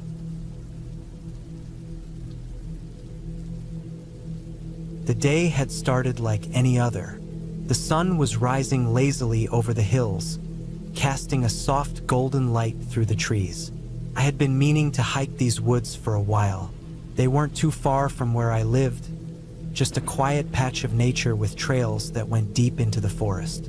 I hadn't told anyone where I was going, mostly because it wasn't that serious. Just a morning hike to clear my head. I'd been walking for a while, nothing extraordinary, just the steady crunch of leaves beneath my boots. The air was thick with the smell of earth and pine, and the wind was gentle, more of a whisper than a breeze. The quiet was comforting, but a part of me felt a little uneasy.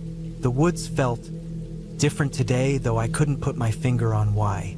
I had started on a marked trail, but after a few miles, I began veering off the path. It wasn't anything out of the ordinary, just a sudden urge to see what lay beyond the beaten track.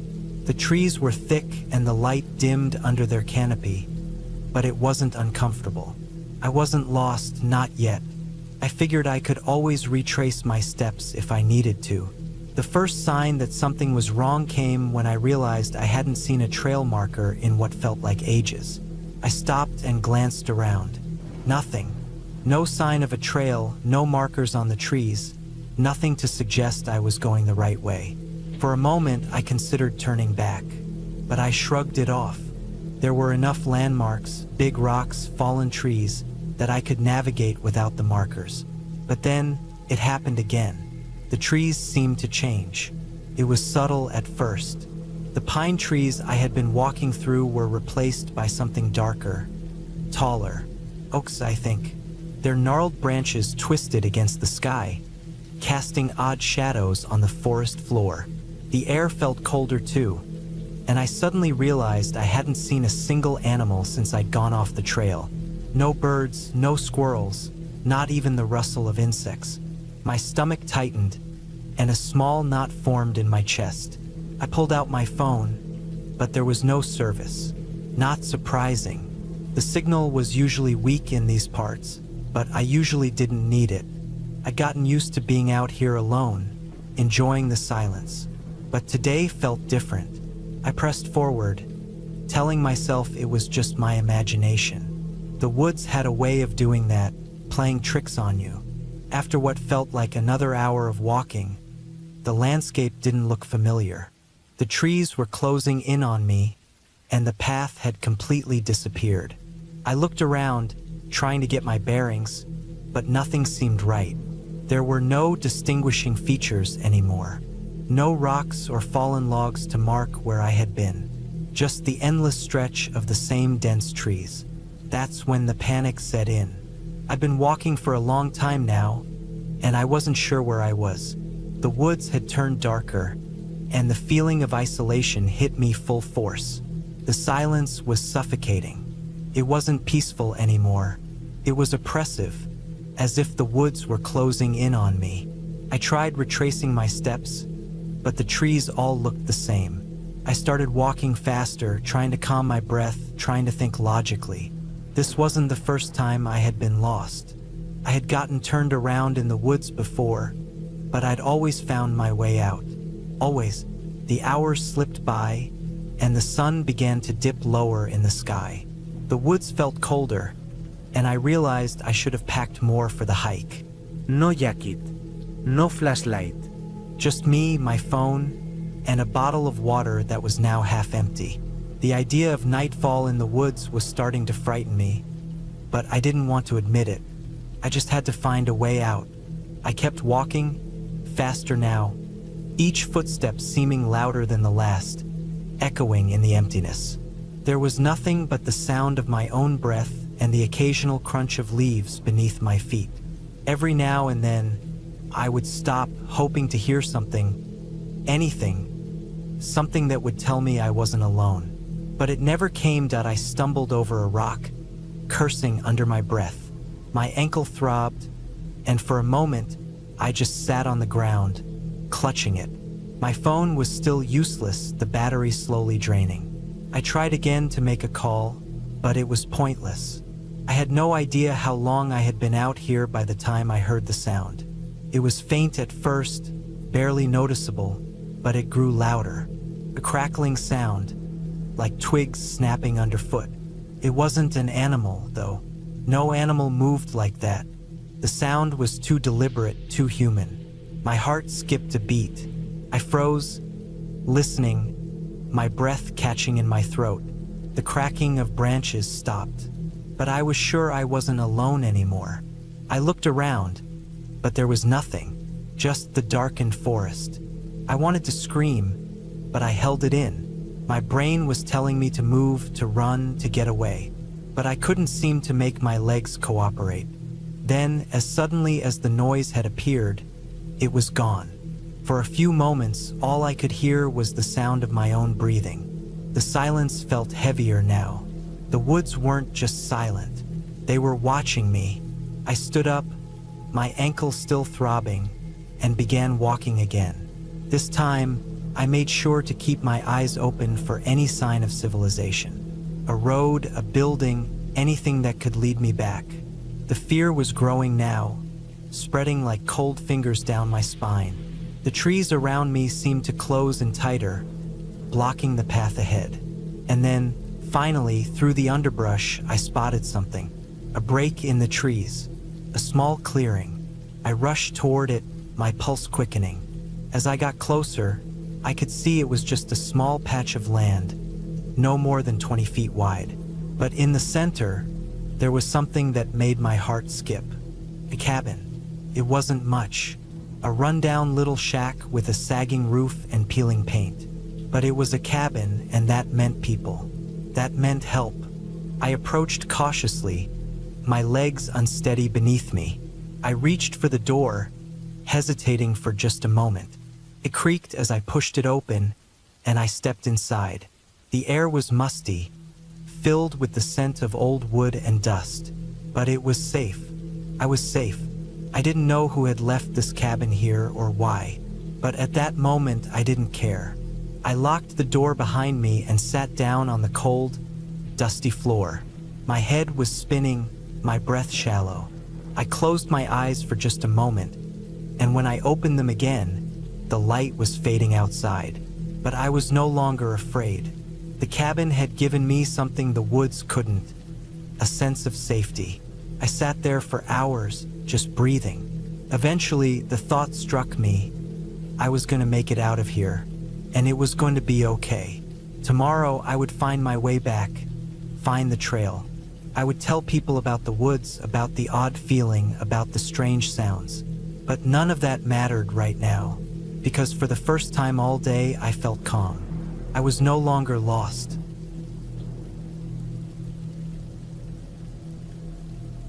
I'd been hiking for hours when the sun started to dip beneath the horizon. The warm, late afternoon light had turned into something more muted, more gray, and I had just realized I wasn't sure where I was. The trail I'd been following had split at some point, and I, in my usual overconfidence, chose to take the path less traveled. It was supposed to be a scenic detour, a quick jaunt through the woods to get away from the crowds, to find a peaceful spot for some quiet reflection. I'd never expected to end up lost. The first few signs weren't alarming, just a misturn, a slight change in the underbrush that didn't feel familiar. But soon, those small shifts turned into something larger. The trees grew denser, the trail harder to follow, and the sounds of the forest seemed to close in on me. I checked my phone an hour ago, but the signal was weak. I tried again, hoping for a miracle, but it was hopeless. I had no GPS, no map, and no way to figure out where I was. The temperature had started to drop, the air feeling heavier, colder. I wrapped my jacket tighter around my shoulders, trying to hold on to the last remnants of warmth. The trail had been so clear when I began, but now it felt like it was disappearing under my feet. The dirt path had given way to uneven ground, rocks jutting out from the earth like teeth, and fallen branches that made every step a bit more dangerous. I knew I should have turned around hours ago, but my stubbornness kept me pushing forward. Couldn't give up. Not now. With each step, the woods grew darker. The trees seemed to close in around me, blocking out what little light was left from the sky. The wind had picked up, rustling through the canopy overhead, sending leaves scattering across the path. The rustling felt almost unnerving, like something was moving with me, just out of sight. I stopped trying to listen. It was hard to distinguish the natural sounds of the forest from the whispers in my own head. A distant bird call, the snap of a twig somewhere off to my left. The sounds seemed too deliberate, too loud, too close. I shook it off, convincing myself it was just an animal, a deer or something small, maybe a squirrel. But as the minutes stretched on, I couldn't ignore the creeping feeling of being watched. I pulled out my phone once more, praying for a signal, any signal. The screen was blank, no bars, no Wi-Fi, nothing. Just the same empty, hopeless emptiness. I tucked it back into my pocket and kept moving. It wasn't long before I realized that the world around me had changed. The woods, which had once seemed welcoming and serene, now felt menacing. The shadows of the trees were deep, too deep, and the air was thick with the smell of damp earth. There was no trail anymore, just a series of scattered footprints, mine, I guessed, but they didn't seem to lead anywhere. The trees loomed over me like silent watchers, their twisted branches gnarled and reaching out, trying to pull me deeper into the unknown. I had to find a way out. The darkness grew quickly. My breath came in shallow gasps, not from exertion but from the growing panic gnawing at my insides. The forest wasn't just a backdrop anymore. It was alive. It was closing in. I could hear the soft crunch of footsteps behind me. Slow, deliberate, like someone or something was following me, waiting for me to slip up. My heart raced. There was no time to be afraid.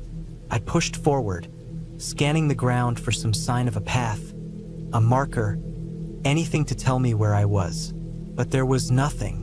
Only trees, rocks, and the sound of my own footsteps. I stumbled over a root, catching myself on a tree trunk before I hit the ground. The thud of my body against the bark rang out in the quiet, and I froze. The noise seemed to echo unnaturally, stretching out, reverberating through the woods like a warning. The chill in the air was sharper now, and I could see my breath in the fading light. The wind howled above me, But on the ground, everything felt still. Too still. I couldn't shake the feeling that something was close now, something moving just out of sight. Every snap of a twig made me jump. Every rustling leaf set my heart pounding. I wanted to scream, but I didn't know why. I didn't know who or what I was screaming for. The trees had grown so thick I could barely see 10 feet ahead of me. The forest had swallowed me whole, and I felt like I was walking through a maze with no way out. The darkness was closing in, the night creeping through the cracks between the trees, and the air seemed to press down on me with increasing weight. I kept walking. I had to. My mind raced with thoughts of what might happen if I stopped. If I sat down and gave up, would I just disappear, lost to the woods forever? Would I be one of those stories, one of those cautionary tales they tell around campfires? Or worse, would I become a part of the woods, just another shadow that wandered aimlessly, forgotten by time? I tripped again, this time falling hard on my hands and knees. My palms scraped against the rough ground, and I gasped in pain, but there was no time to think about that. I pushed myself up, wiping the dirt from my hands. The wind was picking up now, howling through the trees, carrying with it the scent of wet leaves and something else, something almost metallic. My head swam as I stood there, trying to steady myself, trying to clear my thoughts. I don't know how long I stood there, but when I started moving again, it was with a renewed sense of urgency. I couldn't afford to waste any more time. The more I walked, the more the woods seemed to twist around me, the path growing more and more indistinct. What had once felt like a simple detour now felt like an endless labyrinth, a maze of trees with no way out. And then, just as I thought I couldn't go any further, I saw it, clearing, a small patch of grass, a break in the trees. I could see the sky again, the first stars poking through the darkening night. I felt my heart leap in my chest, a surge of hope flooding through me. This was it. This had to be it. I sprinted forward, breaking through the last line of trees, and there it was, a road. A real road, a paved one with headlights approaching in the distance. Relief flooded through me, and I collapsed to my knees, unable to stop the tears that welled up in my eyes. I had made it. I was free. The woods hadn't swallowed me. I hadn't become just another lost soul. A car pulled up beside me, the headlights blinding for a moment before the driver's window rolled down. A man, looking concerned but friendly, leaned out. "You okay?" he asked. I nodded, barely able to speak. All I could do was point to the woods behind me, where the trees stood silent and still. The man didn't seem to need any further explanation. He reached over, opened the passenger door, and I climbed in. As the car pulled away from the woods, I glanced back. The trees were just trees. The shadows were just shadows. And I was just me, no longer lost, no longer afraid. Just home. I woke up to a thick fog hanging low over the ground, a fog that seemed to swallow up everything in its path. The trees around me were nothing but silhouettes, their outlines barely visible through the mist. I had no idea how I'd gotten here, no memory of the hike, the path, or even when I last checked my phone for the time. It was just me and the fog, the cold and damp air, and a growing sense of dread. I took a deep breath, hoping the fog might lift soon, but the chill in the air seemed to only make it worse. My shoes squelched against the muddy earth as I tried to stand up, my legs stiff from whatever sleep or unconsciousness had held me. The ground was wet beneath me, and I looked around, trying to piece together what was happening. How had I ended up here? The last thing I remembered was the trailhead at the edge of the forest. I'd come out here to get some fresh air, away from the city and all its noise. I'd planned on following a well-marked path, the kind that would loop back to where I started after a few hours. I'd read about the trail online. Perfect for beginners, they'd said. Simple, beautiful views. they'd promised. I had no reason to believe anything could go wrong. But now, I had no idea which way to go. I glanced around the forest, the trees just barely visible through the thick mist. There was a faint path leading off into the woods in front of me, but the ground was so slick that my first few steps nearly made me slip. I wiped the mud off my pants and steadied myself before walking slowly forward. The mist was oppressive. Every few steps I'd expect the fog to clear, but instead, it felt like it just grew thicker, pressing down on me. My breath came out in short bursts, forming little clouds of white vapor in the air. The air was too cold for comfort, but my jacket wasn't much protection. I hadn't dressed for a trip this long. I checked my watch. The time seemed off, like it wasn't moving, or maybe it was just the panic setting in. My stomach growled, reminding me that I hadn't packed enough food for an extended journey. I'd planned to be back by noon, but now the sun had shifted. How long had I been out here? I had no idea. I tried to calm myself down. There were always people on these trails, right? There had to be. I kept telling myself that I was fine, that I could just walk back and everything would be okay. But the longer I walked, the more I doubted that idea. I'd expected the trail to be straight and easy to follow. But as I looked around, the trees looked all the same, tall, dark, and unchanging. Every direction seemed identical. Nothing looked familiar. I pulled out my phone, trying to check for a signal, but it was dead. I cursed under my breath and shoved it back into my pocket. I walked for what felt like hours, but time had become irrelevant. My legs burned, my feet were sore, and my head was starting to ache. Every time I looked around, the fog seemed to be swallowing the trees whole, turning everything into one gray blur. The path, if there even was one anymore, was hard to see. It could have easily been an animal trail or nothing at all. I stopped for a moment, my heart pounding, a lump in my throat. I needed to find something. Anything, a marker, a sign, anything that could tell me where I was. There had to be something. I wasn't completely lost. I refused to believe it. In the distance, I thought I saw something, a dark figure. Maybe it was a person, or another tree. My mind played tricks on me. I took a step closer, squinting through the mist. It was nothing, just another patch of trees, their gnarled branches twisting toward the sky. Nothing more. I shook my head, trying to clear it. I couldn't afford to waste time. The cold was biting, and the fog didn't seem to be lifting. I was getting dizzy now. The hunger, the tiredness, the overwhelming sense of confusion. It was all adding up. Another hour passed, maybe more. I could no longer tell.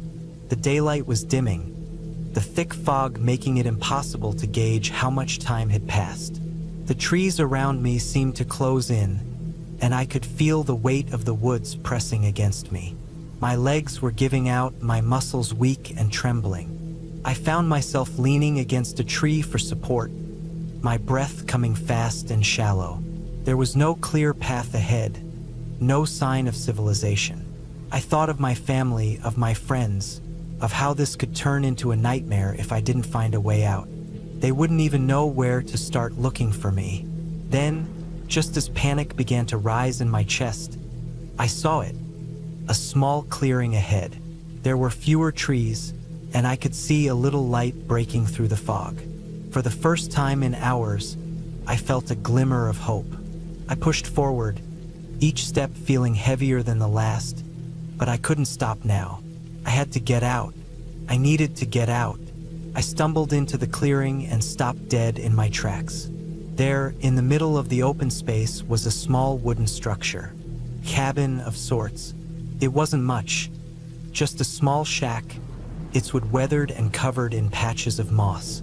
The door was slightly ajar, and through the crack, I could see the faintest light. I didn't know what possessed me to approach it. Maybe it was the exhaustion, or maybe the desperate need to find some kind of answer. I walked slowly toward the door, my heart racing. When I pushed it open, The creak of the old wood echoed in the silence. Inside was bare, no furniture, no signs of life. It was empty except for a few old crates stacked against one wall.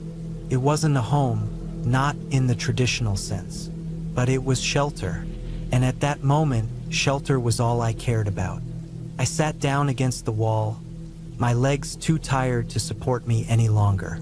My body felt like it was shutting down, but I couldn't stop my mind from racing. How had I ended up here? How could I have wandered so far off the trail? I tried to gather my thoughts, but the fog in my head wouldn't clear. My stomach growled again, but there was nothing to eat. I couldn't stay here. I knew that. The cold would soon become unbearable, and who knew how long this fog would last. Suddenly, I heard a noise outside, a soft crackle of footsteps. My heart skipped. Was someone else out there?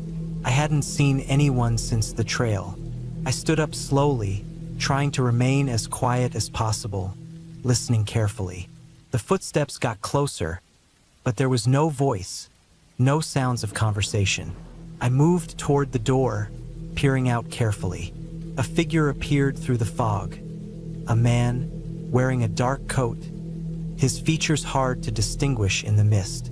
He was walking with purpose, but didn't seem to notice me. I watched him for a moment, debating whether to call out or stay hidden. But then, something unexpected happened. The man stopped and turned, as if sensing my presence. Our eyes met for a brief second. "Lost?" he asked, his voice rough but calm. I nodded, too exhausted to speak. "Follow me. I know the way out." I didn't hesitate. With relief flooding my chest, I followed him as he led me through the woods, the fog still thick but no longer suffocating. His pace was steady, and despite the exhaustion in my body, I felt the tiniest spark of hope returning. He seemed to know where he was going. Maybe he had been here before. Maybe he was one of those rare people who could navigate these woods with ease. After what felt like an eternity, the fog began to lift, and the trees started to thin. The trail ahead became clearer, and I recognized the familiar path I had been on earlier. The man stopped and turned to me, his face still obscured by the mist. "You're almost there," he said simply. "It's not far." And then, without another word, he walked off, disappearing into the woods, leaving me with nothing but the sound of my own footsteps as I made my way back to safety.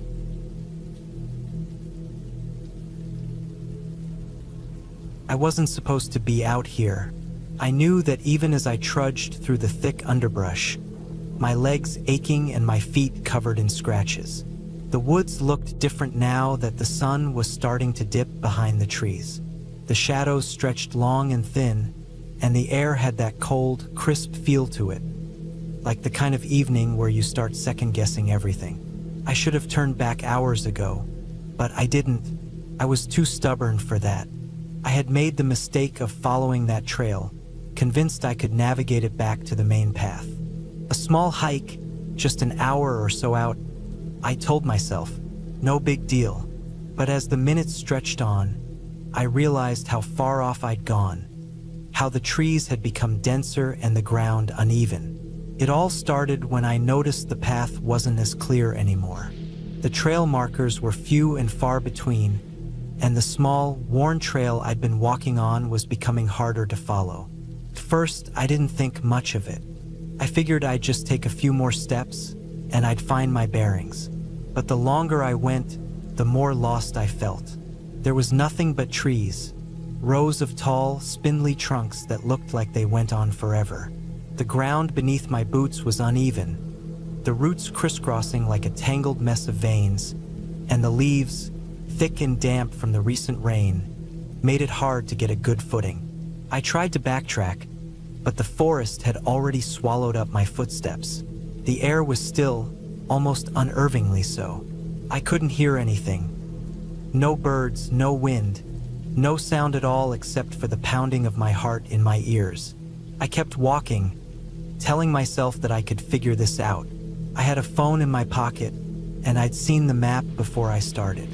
The idea of being lost didn't seem real to me then. But now, the quiet weighed on me, and the farther I went, the more that dread settled deep in my stomach.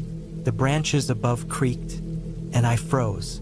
I wasn't sure what I'd heard, but something made the hair on the back of my neck stand up. I could feel the weight of the woods pressing in on me.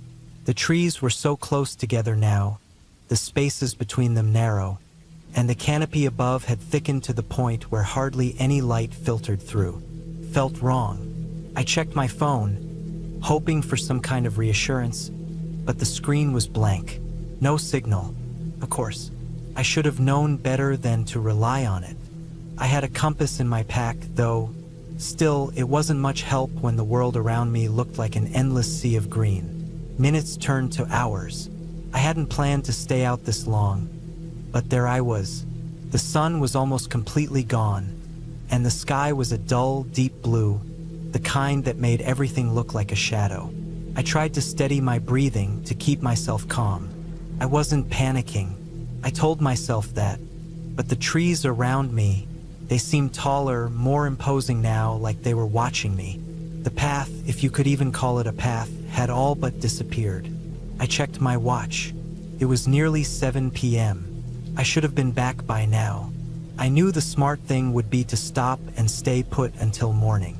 But something inside of me kept pushing forward, as though I might stumble across the trail any second now. And then, just when I thought things couldn't get worse, I heard something. A snap, far off in the distance. I stopped dead in my tracks, holding my breath. My first thought was that it was an animal, a deer maybe, or even a bear. I had read that bears were active at this time of year, and I had heard the stories, how they were territorial, how they might come closer to human areas during certain seasons. But this, it didn't feel like an animal. It didn't feel like anything natural. The snap came again, closer this time. Too close. My heart skipped a beat. I wanted to turn and run, but I stood frozen, listening. There was no rustling of leaves, no movement from the forest floor, just that eerie, sharp crack of a branch breaking. My mind raced. Who else could be out here? I took a slow step backward, trying to make no noise, my breath shallow. It was then that I realized how silent the forest had become. Everything had stopped. Not a bird, not a breeze. It was just me and the unsettling crackling of the branches in the distance. I had to get out. I had to find the path. I stumbled forward, heart pounding. Every crack of a branch, every rustle of leaves seemed louder now, like the entire forest was alive and aware of me. I had never felt so small, so exposed. I told myself not to look back, but the urge was unbearable. I had to know if I was being followed, or if it was just my imagination playing tricks on me. I turned my head just for a second, and that was when I saw it. In the far distance, between two massive trees, there was a figure. At first, I thought it was a person, maybe another hiker, someone who had gotten lost too. But as I stared, I saw the truth. The figure didn't move. It just stood there, half hidden in the shadow of the trees. And it wasn't human. It was too tall, too still. My blood ran cold. I turned away quickly, my feet slipping on the wet ground as I tried to scramble in the opposite direction. My head was spinning. I needed to get out, but the trees felt like they were closing in on me, the path I was following becoming more and more indistinct. I was lost, completely, utterly lost. Minutes, maybe hours, passed, but I didn't know how long I had been walking. The sky was dark now, and the air had turned colder. My hands were numb, my legs were stiff, and I was beginning to feel dizzy. I wasn't sure if it was the exhaustion or the fear, but I had started to hallucinate. In the corner of my eye, I saw the figure again. This time, it wasn't far away, not in the distance. It was right there between two trees, standing motionless. I gasped, stumbling back, but I refused to look again. Couldn't. My breath was ragged, and I pushed myself faster through the woods, hands shaking as I gripped the branches around me, pushing through the underbrush. I needed to get out, but where was the way? Then, in the distance, I saw something, a clearing, a real open space. There was light, not much, but enough to make me feel like I wasn't completely losing my mind. I bolted toward it, the last reserves of my energy fueling me forward. I stepped out into the clearing, and there it was, the road, the main road. A trailhead sign was just a few yards away, half hidden in the overgrowth. The relief was so overwhelming that I almost collapsed. I was shaking, covered in dirt, branches tangled in my hair, but I had made it. I looked back toward the woods, that dense, endless thicket of trees that had felt like it was closing in on me. But now it was just quiet, peaceful even. There was no sign of the figure, no snap of branches. Just the familiar sight of the woods behind me, harmless now. I swallowed hard, trying to calm my frantic breathing. I wasn't sure what had happened in those woods. What I'd seen, what I'd heard. It didn't make sense. Maybe it was exhaustion or the isolation, but there was no denying that I had been scared out of my mind. I didn't know if I'd ever return to those woods again, but for now I was safe. The trees were behind me, and I could finally breathe.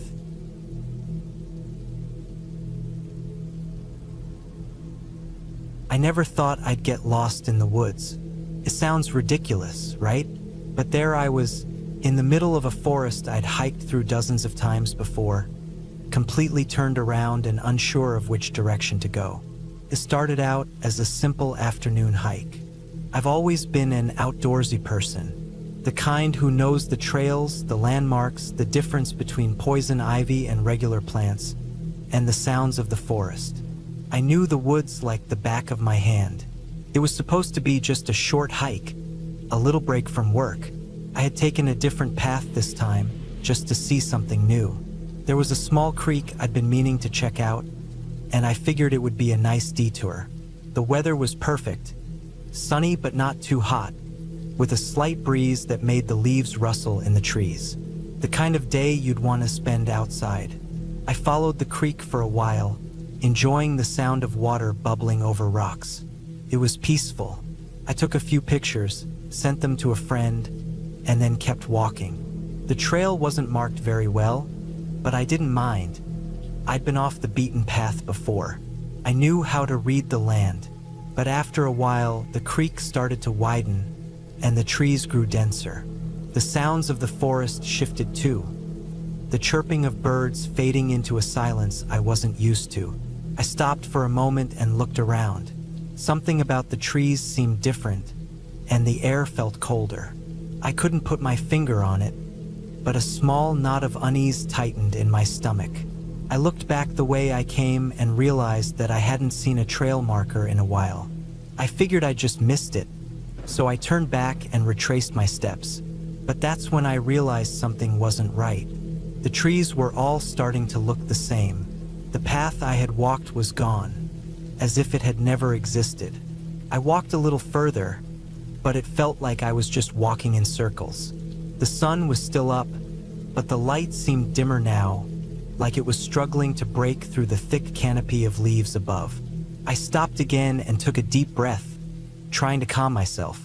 I wasn't panicking yet, but the air felt too still, and I couldn't shake the feeling that I wasn't alone. I knew there were no bears around here.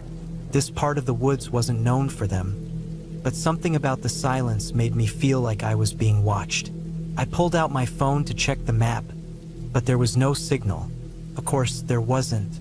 That always happened in these areas. The battery was at 40%, but I knew better than to rely on it. I shoved it back in my pocket and kept walking, trying to think of anything that might help me find my way back. The sun was starting to dip lower in the sky, and I knew I had to get out of here before it got dark. It wasn't a dangerous forest, but even familiar places change after nightfall. I started walking faster, my footsteps crunching on the forest floor, the sound of my breath filling the otherwise quiet air. Then I heard something. It was faint, like a soft crackling sound. At first, I thought it might have been an animal or maybe just the wind, but when I stopped and listened, I realized it was too consistent to be nature. It was something moving. I didn't know what it was, but I knew I didn't want to find out. I moved quickly in the opposite direction, my heart beginning to race. The sound kept following me, always just behind me, as if whatever it was mimicking my steps. I didn't dare turn around. I kept walking and walking. Every direction I looked, it felt like the forest was closing in on me, each tree looking like a wall, trapping me in. My thoughts raced, trying to come up with a plan. But the longer I was in the woods, the less sense everything made. Then, I spotted a faint light in the distance, just a glow through the trees. For a moment, I thought it was an illusion, but I decided to make my way toward it. It had to be something, maybe a ranger station, or even another hiker. Anything to break the eerie silence that had been suffocating me. I pushed through the underbrush, the light getting brighter the closer I got. The glow wasn't a campfire or a lantern, though. It was just a soft, unnatural light, like the reflection of sunlight on the leaves, but it wasn't coming from the sun. My gut told me to turn back, but I was desperate. I broke through the trees into a small clearing, and there it was. A structure, a cabin, a small, dilapidated building with broken windows and a door that hung off its hinges. The light came from within, casting long shadows across the clearing. The cabin looked abandoned, decades, maybe even longer, of wear and neglect, but the light was unmistakable. It was coming from inside. I should have turned around then, but curiosity got the best of me. I approached the cabin slowly, every step feeling heavier than the last. The door creaked as I pushed it open, and I stepped inside. There was no one there.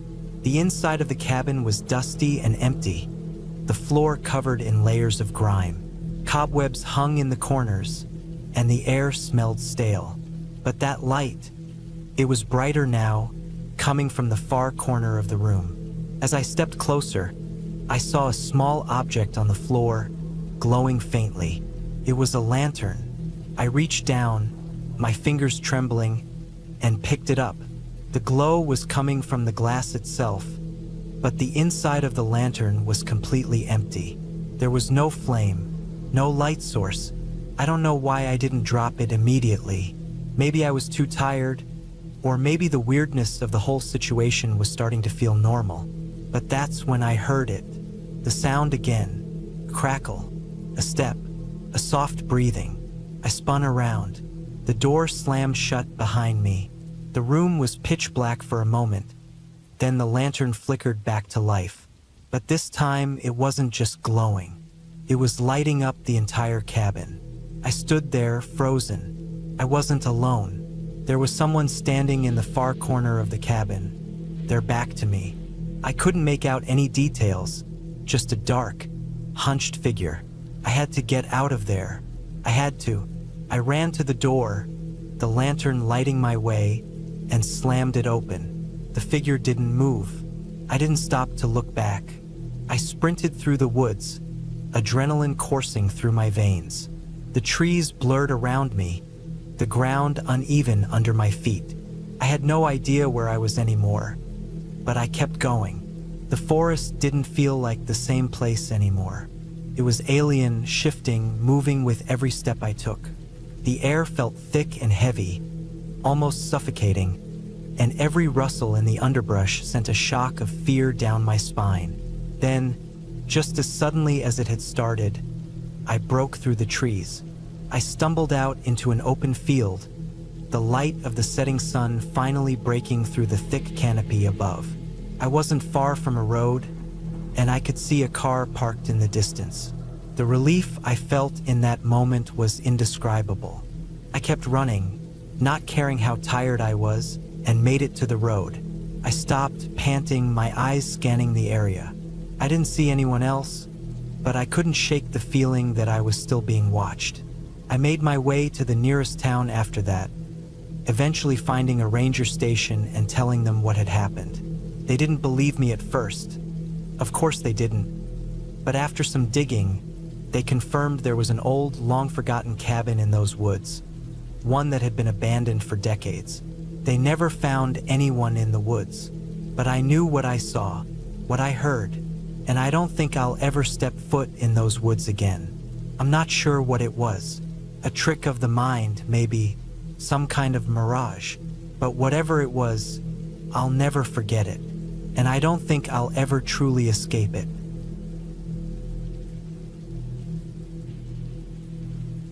Started out like any normal weekend. I decided to go for a hike. Nothing special, just a long walk to clear my head.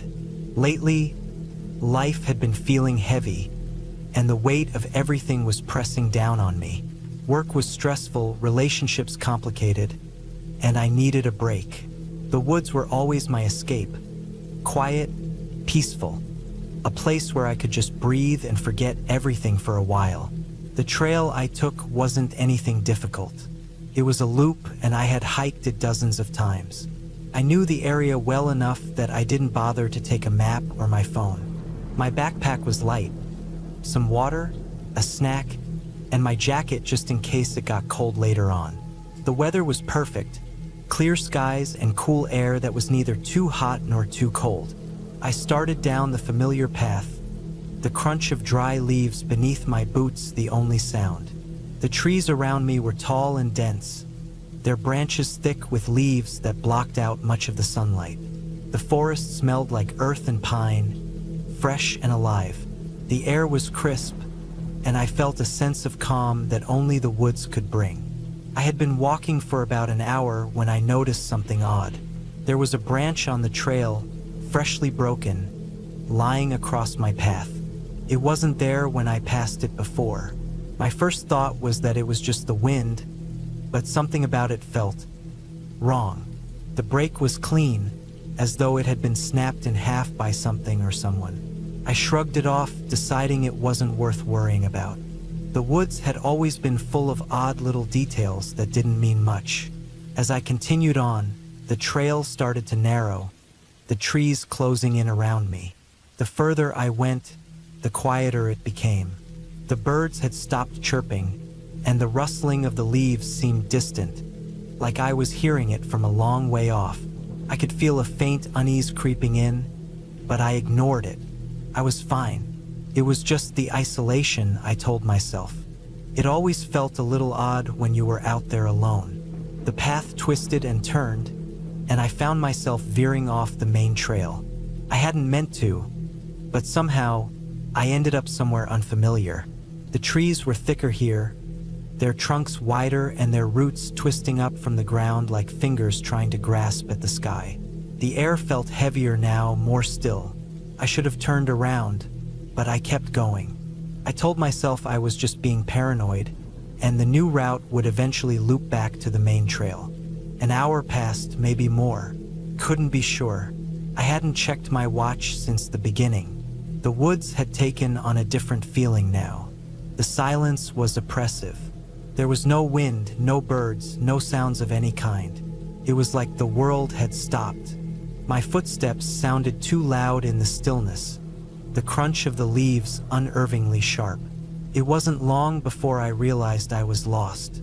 The trees all looked the same, and I couldn't remember how far I had walked or where I had veered off the trail.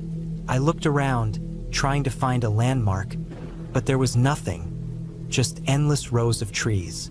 I started to feel the panic creeping in, my heart rate picking up, but I tried to remain calm. I was still in the woods I knew well. I had to just retrace my steps, right? But as I turned around, everything looked unfamiliar. The path I had taken was no longer there. There were no distinct features, no fallen branches, no rocks, no clearing where I had rested for a moment. Just endless trees. I checked my watch. An hour had passed since I had last looked at it. I had walked in a circle, but nothing around me felt familiar. Panic started to rise in my chest. I tried calling out, just to hear my own voice, but the sound was swallowed by the forest, leaving nothing but a deep silence. My throat tightened. I tried to stay calm. The worst thing I could do was panic. I took a deep breath and looked for any sign of a trail, any clue that would tell me which direction to go. But there was nothing. The forest stretched on in all directions, the trees so close together I couldn't see more than a few yards ahead of me. I started walking again, hoping to find something, anything, that might lead me out. The further I went, the more my steps seemed to drag. My legs felt heavier with each step, the exhaustion creeping up on me. The sun was beginning to dip lower in the sky, casting long shadows that made the woods feel even more oppressive. I needed to find my way back soon or I'd be stuck here after dark. The idea of being lost at night in these woods was terrifying. There was no cell service, no one would be able to hear me if I called out. The darkness here was thick, suffocating. And then I heard something. It was faint at first, but unmistakable. A snap of a branch behind me. I froze, my heart thumping in my chest. It wasn't an animal. It was too deliberate, too loud. Someone was out there. I turned, my eyes scanning the trees. But there was nothing. No one. Just the dense forest. I swallowed hard, trying to steady my breathing. Maybe it was just an animal. Maybe I was imagining it. But the sound came again. This time, closer. I quickly spun around, but the woods were still empty. There was no one. I started walking faster, my breath coming faster, my pulse racing. I needed to get out of there and fast. The sun was setting now, and the shadows had grown long and eerie. The air was colder, and I could feel the chill creeping into my bones. I stumbled through the woods, not caring about the direction anymore. I just needed to find my way out. The trees seemed to close in on me, the path more and more difficult to follow. My feet were sore from walking so much, and I had no idea where I was going. I was disoriented, exhausted, and scared. Every little noise made me jump. The snapping of a twig, the rustle of leaves, the call of a distant bird. All of it set my nerves on edge. I couldn't shake the feeling that something was watching me. The woods were no longer just an escape. They were a trap. I was alone, lost, and the daylight was slipping away fast. And then, just when I thought I couldn't go any further, I saw it, a break in the trees. It wasn't much, just a small gap in the dense forest, but it was enough. I ran toward it, my legs burning with exhaustion. As I pushed through the underbrush, I stumbled out into a small clearing, and there, at the edge, was the trail. It was faint but real, the trail I had been looking for. I sank to my knees, relief flooding through me like a wave. I had made it. I was going to get out of here.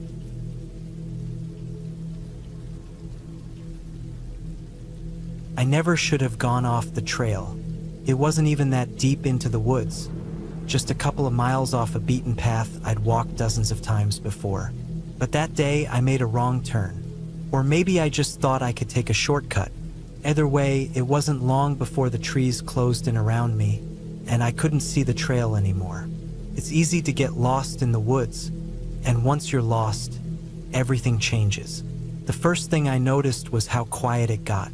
I mean, it was still early afternoon, so there should have been the usual sounds.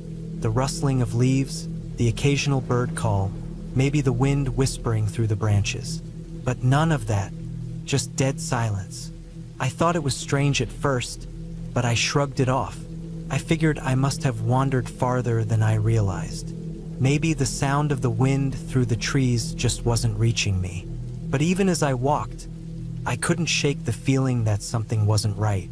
The more I walked, the more I realized I couldn't find anything familiar. The trees, thick and twisted, seemed to stretch on forever, their bark dark and damp with the remnants of last night's rain. The path had disappeared completely, and I was left with nothing but the undergrowth and the feeling of being watched. That's when I noticed it, how still everything was. Not just quiet, but unnervingly still. No bugs, no animals. Not a single leaf moved in the breeze. I checked my phone. No signal. Of course, I had forgotten to download a map of the area. I always did that. I'd been here enough times to think I knew it like the back of my hand. But now I had no idea where I was.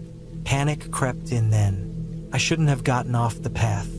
I shouldn't have thought I could just walk around, take a different route.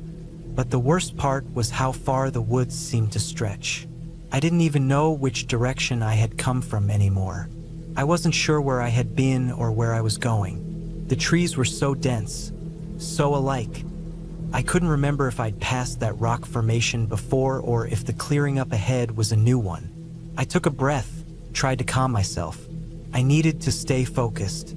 I had to find my way out. Couldn't be that hard. Just follow the way I came, retrace my steps, and I'd find the path again. But as I walked, it became clear that my footsteps weren't leading me anywhere familiar. I tried not to panic. It wasn't like I had gotten completely lost, right? I could still find my way. I could turn around, retrace my steps. But each turn I made seemed to bring me deeper into the woods. The trees became thicker, the underbrush more tangled. My feet kept slipping in the wet leaves. I could feel the sweat gathering at the back of my neck, even though it wasn't that hot outside. Hours passed. At least I think they did. Couldn't be sure. I didn't have a watch and my phone was dead by then. The sun had begun to dip lower in the sky, casting long shadows across the ground. I had no choice but to keep moving. The woods weren't forgiving after dark. The further I went, the more disorienting it became. Every turn felt like it led to the same place, or worse, a place I didn't recognize. The trees were too tall, the branches too tangled. I had no reference points, nothing familiar to anchor me. I could feel my heart pounding in my chest. I couldn't tell if it was because I was afraid or because I was running low on energy.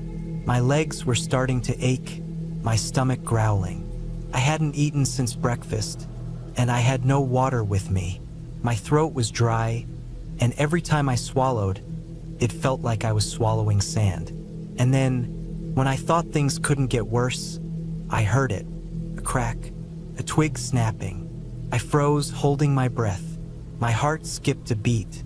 My mind raced. Was it an animal? Person? The silence was suffocating. It had been so quiet all this time, but now something was breaking it. I strained my ears, but I couldn't hear anything more. No rustling. No more snapping twigs. The woods were as still as they had been before. I couldn't tell if I had just imagined it, or maybe I had been in this forest so long that my mind was starting to play tricks on me. I kept moving, but I kept hearing things. Small sounds, branches breaking, leaves shifting. Not much, but enough to make me second-guess myself. I felt eyes on me, even though I couldn't see anything. I was starting to think that maybe I wasn't alone in these woods, and I couldn't shake the feeling that something or someone was watching me. Then it happened again. A loud crack, followed by a soft rustle. This time I didn't freeze. I started walking faster, my breath coming quicker. Every part of me screamed to turn around, to look, but I couldn't. I had to keep moving. I couldn't stand still. I didn't know what was out there, but I didn't want to find out. The trees around me seemed to grow thicker, their trunks pressing in, narrowing my path. It felt like they were closing in on me, trapping me. My steps were hurried, clumsy. I stumbled over roots and rocks, my legs feeling heavier with every step. I was slipping, falling behind myself. And then, in the midst of all that confusion, I saw something. A small clearing up ahead. I moved toward it instinctively. It was a break in the trees, a chance to catch my breath, to get a better sense of where I was. As I pushed through the last few branches, I stepped into the open space, and that's when I saw it. A cabin. It was old, weathered, and nearly swallowed by the surrounding woods, but it was there. There was no mistaking it. A cabin in the middle of nowhere. I didn't know whether to feel relief or terror. Relief because it meant I wasn't as far from civilization as I thought. Terror because I had no idea who or what might be living in that cabin. The door was shut, but I could see a faint light flickering through the cracks in the wood. I knew I had to decide quickly. Stay in the open, exposed to whatever might be lurking in the woods, or approach the cabin, unsure of who or what might be inside. There was no easy choice, but the cabin seemed like my best chance. I didn't know if anyone lived there, but I couldn't just stand in the clearing all night. I took a deep breath and made my way to the door. The wood creaked under my weight, and my heart was racing in my chest. My hand shook as I reached for the door. The knob turned, and I pushed it open, bracing myself for whatever lay inside. The cabin was empty. The light I had seen came from an old kerosene lamp, sitting on a wooden table by the window. The place smelled musty, like it hadn't been lived in for years. Dust covered every surface, and cobwebs hung in the corners. The fire pit in the center of the room had long since gone cold, the ashes scattered on the stone. I closed the door behind me and leaned against it, taking a moment to collect myself. The woods outside were terrifying, but at least I was inside now, safe for the moment. I didn't know what had brought me to this place, but as I looked around, I realized something that struck me like a punch to the gut. There was no sign of anyone, no signs of life, no evidence that anyone had been here recently. Yet the lamp was burning. Someone had to have been here. I searched the cabin in a frenzy, opening drawers, looking behind the furniture, but there was nothing. No food. No supplies. Nothing. I finally sat down on the floor, exhausted, defeated. I had no idea how I had ended up here, but one thing was clear. I wasn't alone in the woods, and I needed to find my way out before whatever it was that had been following me found me first.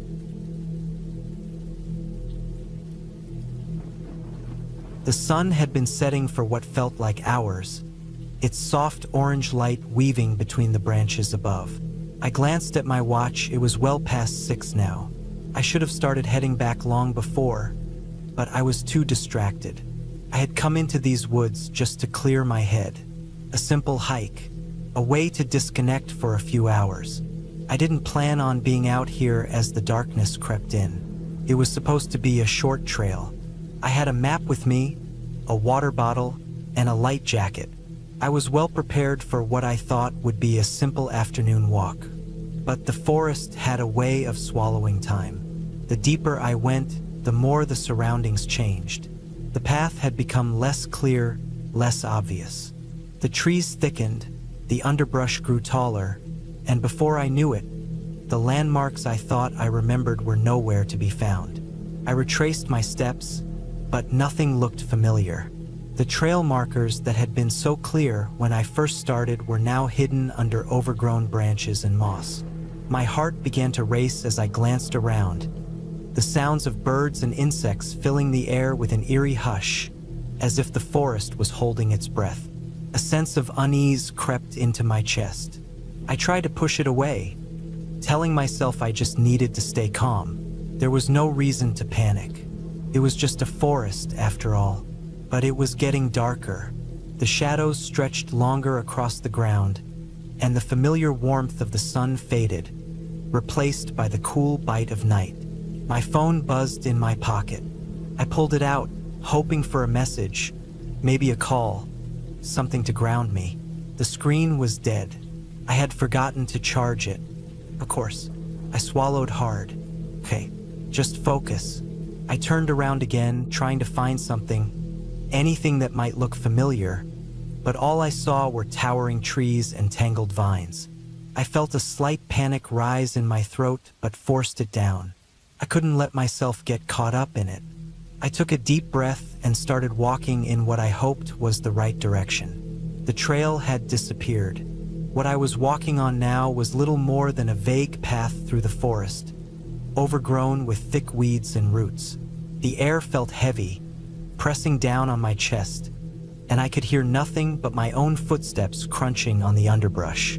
I pushed forward, stepping over fallen logs and ducking under branches that seemed to reach out, clawing at my skin. As the minutes passed, I began to lose track of time. Every tree looked the same. Every turn felt like it led me deeper into the woods. I felt the weight of the silence, as if the forest was somehow more alive than it should be. There was a heaviness in the air, a stillness that made the hairs on the back of my neck stand on end. My breaths grew shorter, and my legs began to ache. The fear I had tried to suppress crept back in, a tight knot in my stomach. It was then that I heard something, a snap, like a twig breaking behind me. My body froze, my heart pounded in my chest. I turned around quickly, scanning the trees behind me. Nothing, only the deepening shadows and the occasional gust of wind rustling the leaves. I shook my head, telling myself it was just my imagination, the woods playing tricks on me. I kept walking, but every few steps, I thought I heard another noise, a crack of a branch or the rustling of leaves. It was like something was following me, always just out of sight. My pulse quickened. I wasn't alone. I knew that much. The thought chilled me to the core. Was it an animal? Person? I tried to remember the basic survival tips I'd read online, but everything felt distant and useless in the moment. Minutes turned into hours. My mind raced with thoughts, trying to piece together any way to get out of this. I knew I had to stay calm, but the more I walked, the more desperate I became. I stopped at what I thought was a clearing, hoping for some sign of civilization. But all I found was more trees, more unrelenting forest.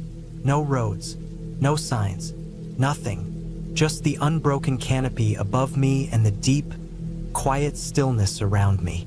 I was lost, really lost. As the last remnants of daylight disappeared, the forest seemed to close in around me. The darkness was complete now, suffocating. I fumbled in my jacket for a flashlight, but of course, I hadn't brought one. I hadn't planned for this.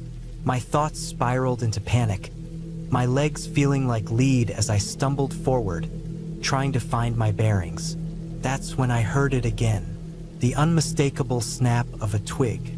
This time it was closer. A chill ran down my spine, and I whirled around, heart hammering in my chest. Nothing, just the shadows. But my mind was racing now. I couldn't shake the feeling that I was being watched. There was no logical reason for the fear building up inside me, but it was undeniable.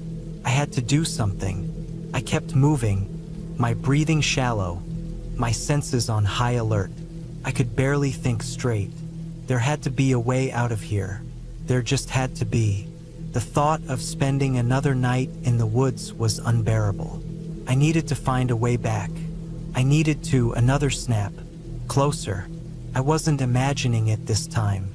I stood frozen, the panic taking over. My eyes darted around, desperately searching for any sign of movement.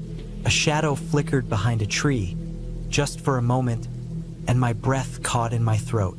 I wasn't alone. Every nerve in my body screamed to run, but I couldn't move. I stood there, heart racing, waiting for the sound to come again. But it didn't.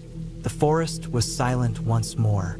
I took a shaky step forward, then another. I was going to keep moving no matter what. I had to. My mind screamed at me to turn around, to run as fast as I could. But I forced myself to keep putting one foot in front of the other. Panic was an anchor, weighing me down, but I couldn't afford to let it control me.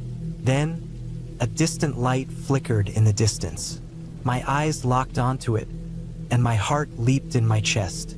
I wasn't imagining it. It was real. I ran towards the light, the fear spurring me on, pushing my body beyond its limits. The darkness seemed to press in even tighter, but the light was getting closer. It wasn't until I broke through the thick underbrush that I saw it.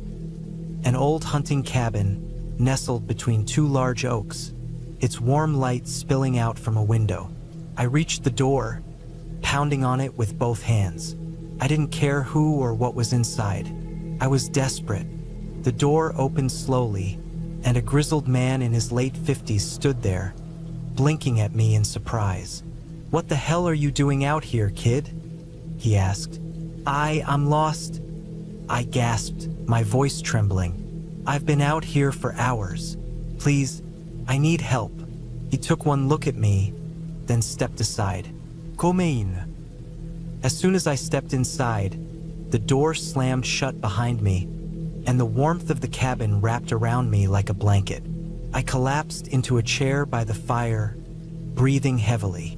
"I thought I was going to die out there," I said, trying to steady my racing heartbeat. The man looked at me with a mixture of concern and curiosity.